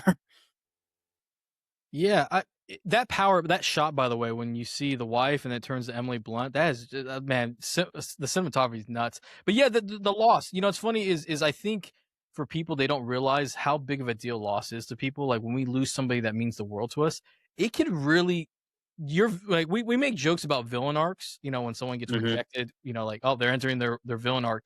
You could literally enter a villain arc when you lose somebody, because you're never going to see that person again, and it's hard to move on. And so when Hugo told Noah that, because I didn't really like Noah, but when he said that was a real moment between two friends. It was basically, you want to know what it was? It was Spielberg's version of Civil War, when when Captain America tells Tony Stark, like, he's my friend, and he's like, so was I. Except there was no third guy there. But yeah, it was a really heartbreaking The third moment. guy's the aliens. Yeah, basically, the alien. Yeah, they're Bucky. Yeah, basically, and it's powerful, and I think it gave Noah a little bit more flair to his character of like, okay, so now we know why he's like this, because he's not very fun to work with. I'll be honest, like, he's not like, he's just like, I mean, he just was like, we got to figure this out. We got to get this back. Now, the alien technology, where you basically, without a glove, you hold on to it, and if you concentrate deep enough, and they haven't used it, and you can be able to basically find somebody and then kind of work your way into their mind where you can control them. What did you think of that aspect of the part? Because that was crazy to me, because that was very startling. Yeah, I liked that it wasn't kind of spoon-fed to us what this technology is. We were shown it in the opening act. He holds it like a bomb, almost like, and they're like, oh, don't grip it too tight. They give us little bits and pieces, but they didn't Netflix it to us. We're like, this is what it's called, and this is what it does, and these are its limitations. They kind of leave the audience to wonder, like, oh shit, is it a weapon? Is it a technology? Is it, what sort of technology we're working with here? And then we start to see what it's capable of with him diving on Jane. And I thought that whole sequence is excellent. The use of like the changing of eye color to show that he's kind of switched with her, like in her mind, was very like visually satisfying. And if it's not the, like I said, the Netflix way of like talking it through, but it's giving you all the information without saying it. They're like, oh shit, her eyes have changed colors and now she's under his so I really appreciate that they at least trusted the audience a little bit. And I thought it was cool that it wasn't like there were limits to it. Like seeing Emily Blunt use it to hide them and watching it burn up in her hand. Like there were limits to it. So it wasn't just a this can fix everything machine, Yeah, and that's actually good that you brought this up. Is like a lot of audiences now want. It's funny what they'll pick and choose what they want to know. Like for instance, in Disclosure, I've seen people complain about the object we're talking about that we were just talking about. But yet, when it came to Obsession, nobody seemed to care that much about what the one Will a Wish is. Like they're okay Right. with ignoring it, but when it comes to Spielberg, they're like, hold on, I need to know everything. And I think you're right about this. We don't need to know every single aspect of this technology. We just need to know what it can do. And that leads me to wonder in my mind after the movie ends, like, okay, so maybe it can do other things. What has it done for our technology? And I think that's an interesting thing, is that people need to know everything. And I think sometimes you don't need to know everything. I think you need to know just enough. And there's some movies where maybe you do need to know a little bit more, especially if it's really vague, where you're like, okay, wait, hold on. You know what I mean? For sure. Yeah, like, and so I love the technology because, and we're going to bring up finally the religious aspect of this movie, which I think is really a driving force of why people don't like this movie, is that there's a religion factor in this. And in that scene where he takes over Jane, Daniel Kellner's girl, she's gripping the cross because for Mm-hmm. her, this information could be damaging because it would destroy people's faith in their own religions, because we believe, well, if you're religious, you believe in a higher being, and to Mm-hmm. find out that we're not, that there's other beings, that for sure would cause a lot of mayhem. So her gripping that, trying to stay in herself, it was a really good back and forth. I love that. What did you think of the religious aspect? Because it really definitely was a make or break for a lot of people in Disclosure Day. Yeah, I mean, you look at like the crop of older directors that are still pumping out hits, Ridley Scott, Scorsese, Spielberg, they love nothing more than their religious allegories or just straight up movies focused on religion. And I think a lot of that stems from the era that they grew up in. A lot of them were had it instilled in them early, like this mostly Catholicism, especially in like Scorsese's case, and the guilt that kind of comes from that aspect of religion, and kind of coming to grips with it. I thought it was super interesting, uh, in so that Jane is worried about people losing her faith, and she turns to the nun at the convent, and she goes to her, and they take her in just as like a good Christian would do, and then she calls her from that diner, and she's like, do you believe in aliens? And she's like, I don't know. Like, yeah, like, why not? And she's like, well, God says we are his greatest creation, or something along those lines. And she says, on earth. And that line kind of gave me chills, because it's like, this woman has devoted her entire life to God, so much so that she's willing to accept the fact that aliens are real because of her religion, not like in spite of it, or not allowing that to like shake her faith, or have her lose it. So I thought it was cool to have Jane kind of raise those issues, and then have somebody who's so instilled in the faith kind of quell them for her. Yeah, I actually think that the religious factor in this movie, I think if people who are religious who are upset about it, I don't think it really paints it in a negative light, because like what you just said, when she said that, the nun, I was like, holy shit, yeah, that was a really good way to look at it. That's somebody who really is in tune with their faith, but they also really understand the material, because I think a lot of people who are religious do not understand the material.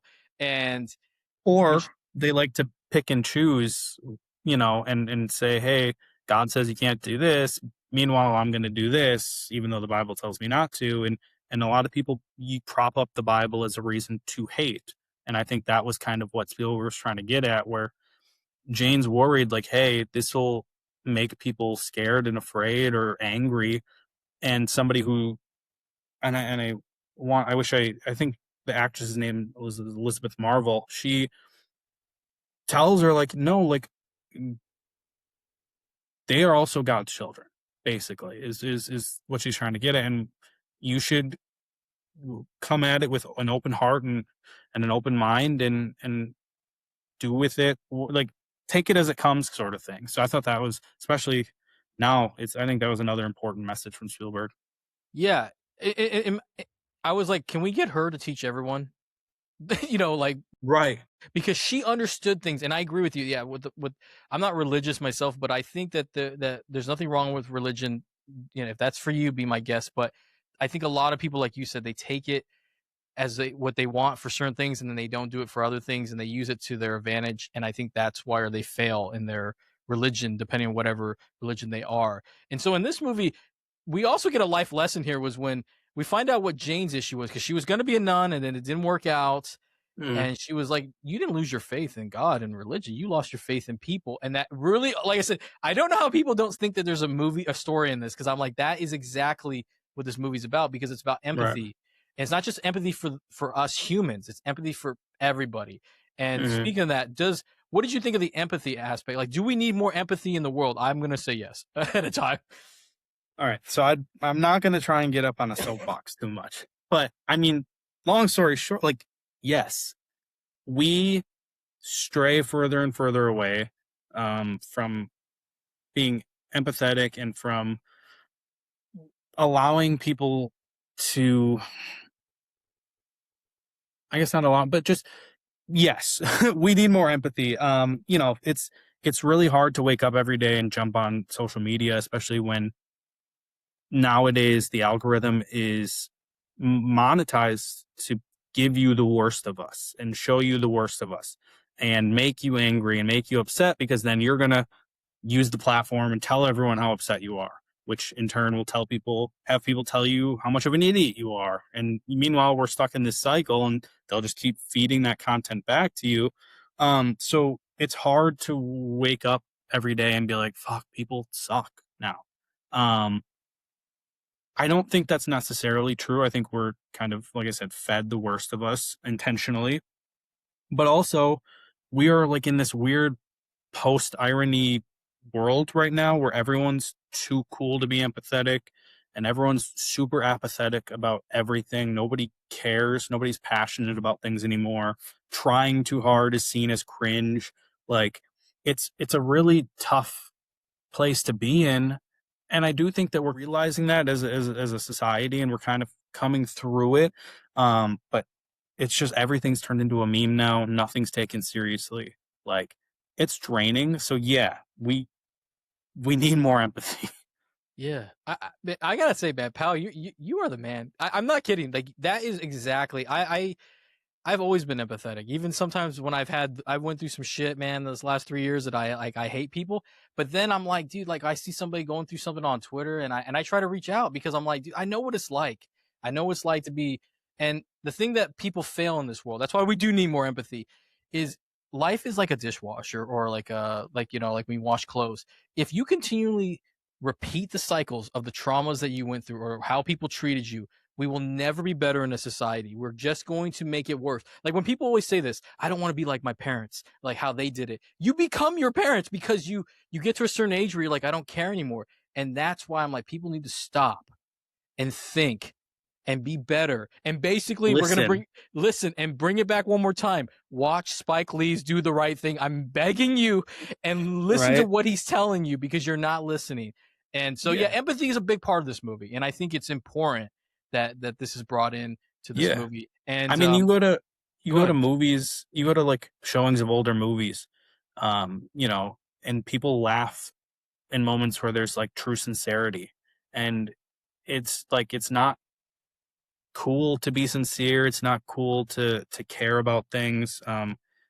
We've also just lost the ability to give people grace. I think it's an issue on both sides, where like, you're expected to be perfect, and if you fuck up, it's like you don't have the opportunity to learn and grow from that. Like, people just want to discard you and write you off for that. So like, there's just, from both sides, people just need to be empathetic. Yeah, exactly. And when we say this, guys, I'm going to say this for us, unless Powell decides it. I don't think he's going to say no to this, but yeah, we need to be more empathetic when people make mistakes, except Hitler. He deserved everything that came his way. No doubt about it. There are exceptions to the rule always, and still are to this day. But give people some grace, you know?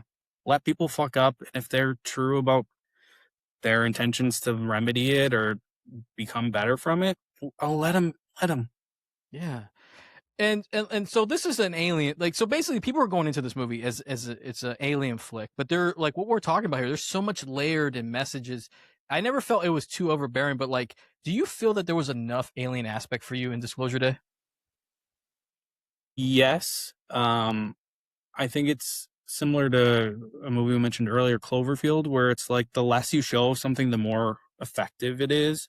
And I think we got a good amount, and the alien aspect was so like prescient throughout. Like we knew what we were dealing with in terms of the aliens, and even though they weren't in the scenes, they were affecting the scenes by their like just like the knowledge of them.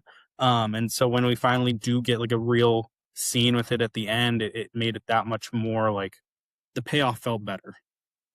Yeah, I personally thought the alien aspect was fine. I don't think we needed more than what it was. I didn't think we were going to get as much, to be honest. The way I looked at the trailers, I was not expecting District 9. I did not get that vibe at all. One part of the story we haven't talked about is Margaret and Daniel Kellner have a history, and there's Mhm. something about both of their in their childhoods they can't remember certain things. And Hugo finally gets them together, and we find out that thing he's building is basically Margaret's house, and Mhm. basically they need to go back in time, and they're passengers in this journey. What did you think of that whole aspect when we find out what exactly happened to them and what their purpose is? I liked that there was, I mean, people have, this is not my words, this is Twitter. They've pointed out that it all comes back to his parents' divorce for Spielberg, and that they were kind of like divorced parents reconciling towards the end there, with the, coming together and going through that shared trauma, even though they didn't really want to necessarily talk about it or couldn't. But I thought it was super effective having both of them kind of repress that and then going through it together, even though it was through Margaret's lens of like the night that they came to her. Um, Kellner also, the way he kind of had that bubble up where he's like, don't go with them. They're not animal. Like he really freaked out again because he was truly traumatized. It was, it was good. I didn't love the CG in that scene. It took me out a little bit. It looked like a Coke or a Pepsi ad. Um, but overall, I thought it was super solid. Yeah, I was sipping a Pepsi when it happened, and that's funny. The second showing, I go, yeah, that CGI really did feel like a Coke Christmas commercial. Yeah. Yep. I liked the reveal. I think it was cool in the sense that it made sense with the like the animal aspect. I kept wondering what's this animal aspect, and then the Hansel and Gretel house, and then we figure out what it is, and it does get really, as a child, it seems cool until you see what it really is, and then I'm kind of like, oh my god, I would be terrified looking at Hmm. these things. And let me ask you, does the Yeah. animal aspect, did you like the whole thing of why they appear to us as animals? Yes, but I just don't. I didn't buy that a 10-year-old girl would have a 12-point buck standing in her room and be like, oh, I'm gonna hang out with that, or like you would assume. And then kids have a lot more wonder and belief. But if I'm an adult in that situation, I'm thinking, damn, these animals are sick if they're coming right up to me. And once you get past that, it does make sense that you don't want to scare people. That's their ultimate goal, is to connect with them and be able to come to them without immediately scaring them. So I didn't hate it. I liked it, but it's funny. I also was like, I don't think there's any way I would ever go with them. Like, they could not get me to go. The way that I've always been taught, like, I'm not going with people I don't know. So sure as hell, animals are not on that happening Right. either, right? Um, Yeah. Now as we get to the ending, we'll get to the ending where we basically, it all goes back to to the news station, and they're gonna finally disclose everything, and we got everybody Yep. showing up. What did you think of that ending? Now, she's become like the biggest star from this movie, but I believe her name is it Courtney Grace or Oh, the news the reporter? yes. Yes. The whole third act could fall down without her, because the way she sells that report and the like emotion that she's able, and apparently she was a news anchor previously. That was, and this is like one of her first acting gigs. So she was prepped for the role. And the way she was able to have her emotion and empathy bleed through while maintaining her professionalism and like keeping people like up to speed with what they're seeing and why they're seeing it. And just her delivery had me ready to cry the entire, like I was just overwhelmed. So without her, I think a lot of it could have fallen down, because if you don't sell them finally showing that footage, it, you might not love the ending, you know? Yeah, you know what's funny? I did not. I'm very different. She sells it well because I thought like I don't know if I fully bought into it because like I don't know how I react. I don't know what I would do, Mhm. but like she really does Right. sell it well because I started thinking on the second showing, right? Imagine seeing this for the first time. I mean, it would be hard not to cry. Like, so I started understanding that the first Yeah. time, I'm like, what's happening here? Second time, she's a phenomenal performer because yes, she does. Without her, because she is what humanity's like. Whoa, we're not Yeah. alone. And then, by the way, we're basically letting aliens who are injured or like they don't even want to give it anesthesia when they're in like they're basically it is like horrific. And it goes Yeah. back to our own humanity level of what we would do to other people from different countries in like Hmm. war. You know, like we're people are not kind. It was beautiful, but the one thing that kept making me laugh in that whole ending was the Vortex guys doing parkour to take out the power. And Yeah. then I was like, is that a requirement to get into Vortex? Because I'm not making it. And then Right. also it could fail so many different ways that Jane comes in clutch at the end. I was like, oh, okay, so she's back in. And Right. the thing with the news reporter though, when you're watching all the footage, the first thing that came to my mind was it's the same aliens with like they have their own version of like our cars with their spaceships. Like there's multiple different spaceships, and I go, so they don't all just come in the same standard, Right. like they all look the same, but they all have these cool ass ships. But it was startling though. I didn't think about it until the second show. Like watching some of that footage, I don't know how I would react Yes. except being like, we're Yeah. fucked.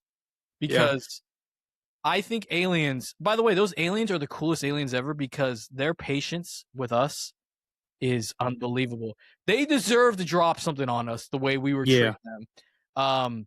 And then we get the whole alien reveal where we see one of them has survived from the footage and he basically shows up and poor guy, I mean, he is on his last legs, right? And Right. he says something to them. He says something to Daniel, she translates it. Then she gets up on that camera and she's like, I have something to say, and it ends. Is that a perfect way to end Disclosure Day? Yes. Yes. To put a bow on the entire like message that Spielberg was trying to send with this one. Yeah, it absolutely was. I agree. I don't know what people are complaining about. They wanted to know, and I'm like, I think that's the point of Disclosure Day. We got the alien reveal. What do you think? It requires you to think. I'm sorry to say this. I know people don't want to think in movies. You have to because that's a conversation that, like you said, you and your friends, you and your fiance will talk once you're out of the theater.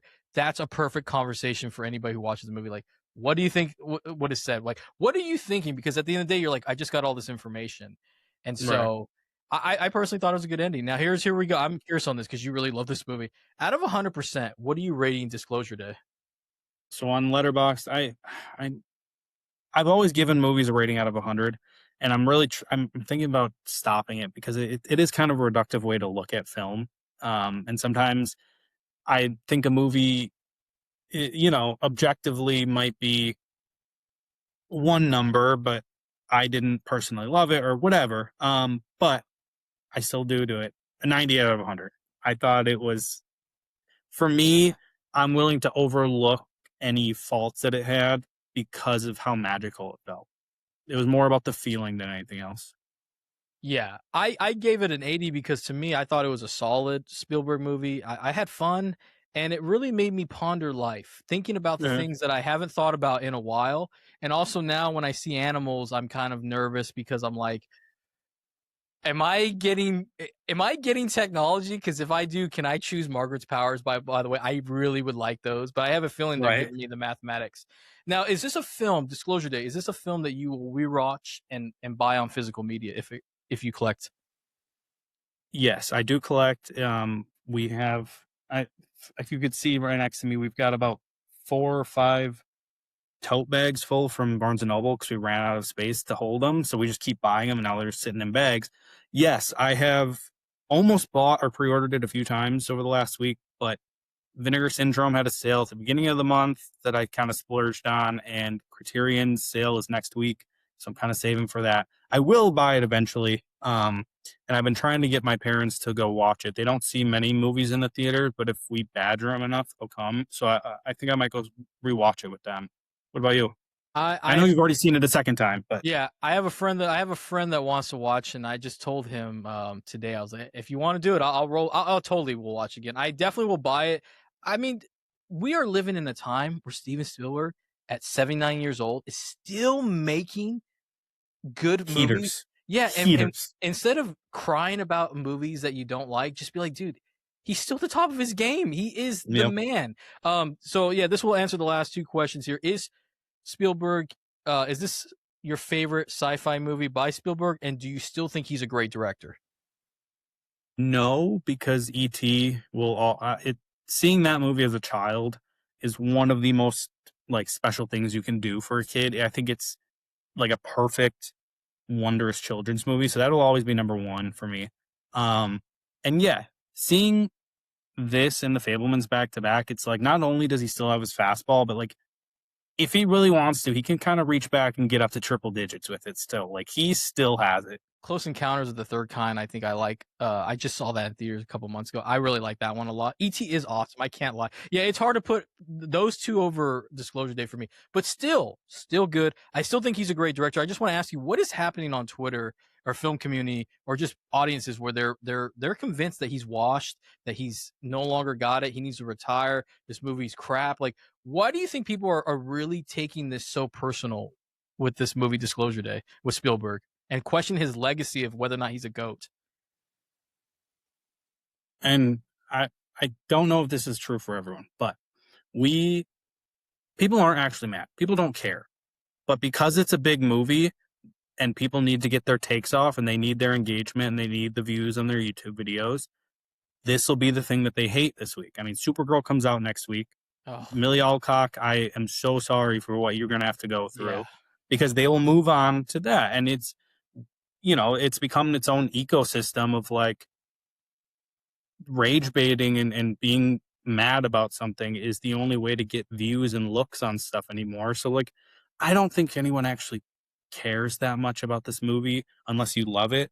I don't think people are truly that pissed about it. The people that love films are just happy to get, like you said, just happy that Spielberg's still here and still making movies, and they're still very good. But at the end of the day, it's just like people are going to be pissed about whatever they need to be pissed about that week in order to get their Twitter likes or their Twitter money. And so they'll say anything that they need to say, like one of the greatest directors of all time should retire, like I don't buy it.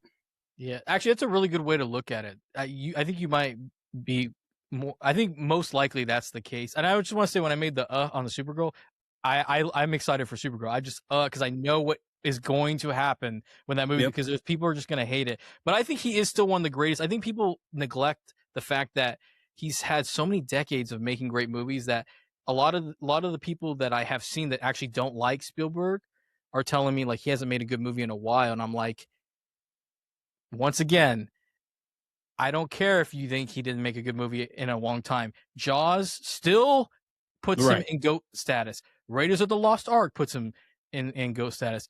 Jurassic Park. And if Schindler's List, we can even go up to Catch Me If You Can. If we're gonna play this game, he's still good. And even The Fabelmans, which I'm confused to why people don't think that he's still good when everyone liked The Fabelmans at the time. But that wraps up our Disclosure Day, and I gotta say, pal, you're a trooper, because I know it was long, but man, I gotta say this is one that I loved. I really enjoyed listening to you talk. You really are passionate about movies, and it is a true honor to listen to you wax poetry on Spielberg. Because I was questioned. Some guy said to me, "I need to know why this movie made you fall in love with it." I'm not kidding. He wrote this, and I was gonna write back, and I was just like Adam Driver at that one festival. I was like, "Fuck you, I don't know."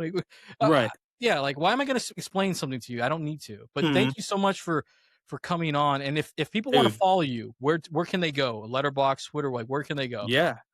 Thank you for having me on. It's been a blast. I apologize for going on about 10 different tangents there and running us long, but on Twitter, I'm not really active anywhere else, but Twitter, C Scott Power, all one word. You can follow me there, or letterboxed CPOW 15, CPOW 15.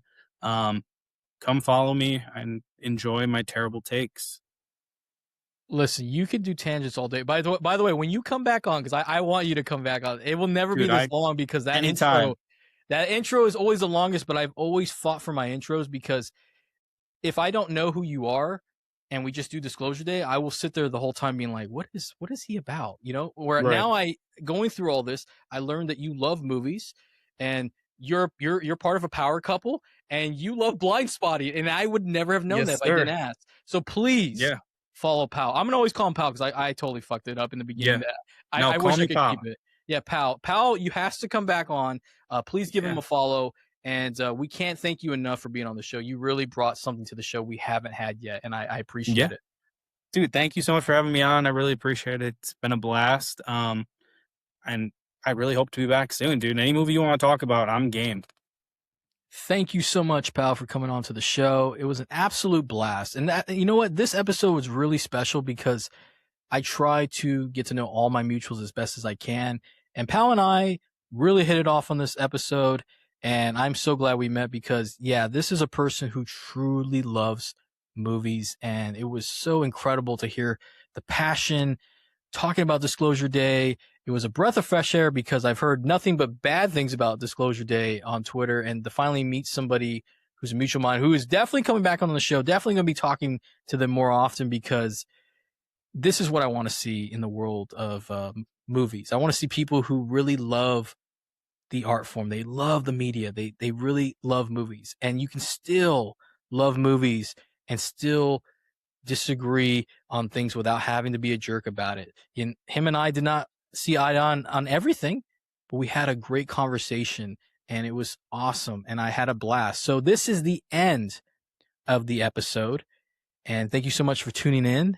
If you haven't already, wherever you're listening on podcast apps, make sure you hit the follow. And we're on everything, so you can stay up to date when new episodes drop. And like I said, we're on everything: Amazon, iHeartRadio, Apple, Spotify, Deezer, you name it, we're on it. On the YouTube side, if you're watching the video version of it, make sure you hit the subscribe and hit the bell notification to stay up to date when new episodes drop. It's youtube.com/@TOCmovies. And social media, if you want to get even a bigger scoop of what's to come, because I usually tease it on there, @TOCmovies on Twitter, IG, Instagram, TikTok, Threads, and Blue Sky.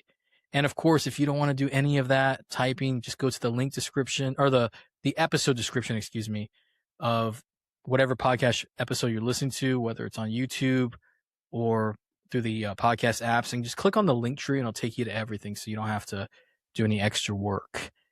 And we will be back soon, back on the action series, back on Hidden Gems of Cinema, and hopefully more cinema on the big screen releases. I love to do this series more often as I can, because it's been an absolute blast. So I am the Patrick, your host. Until next time, stay tuned for another episode of Tomorrow Comes Movies.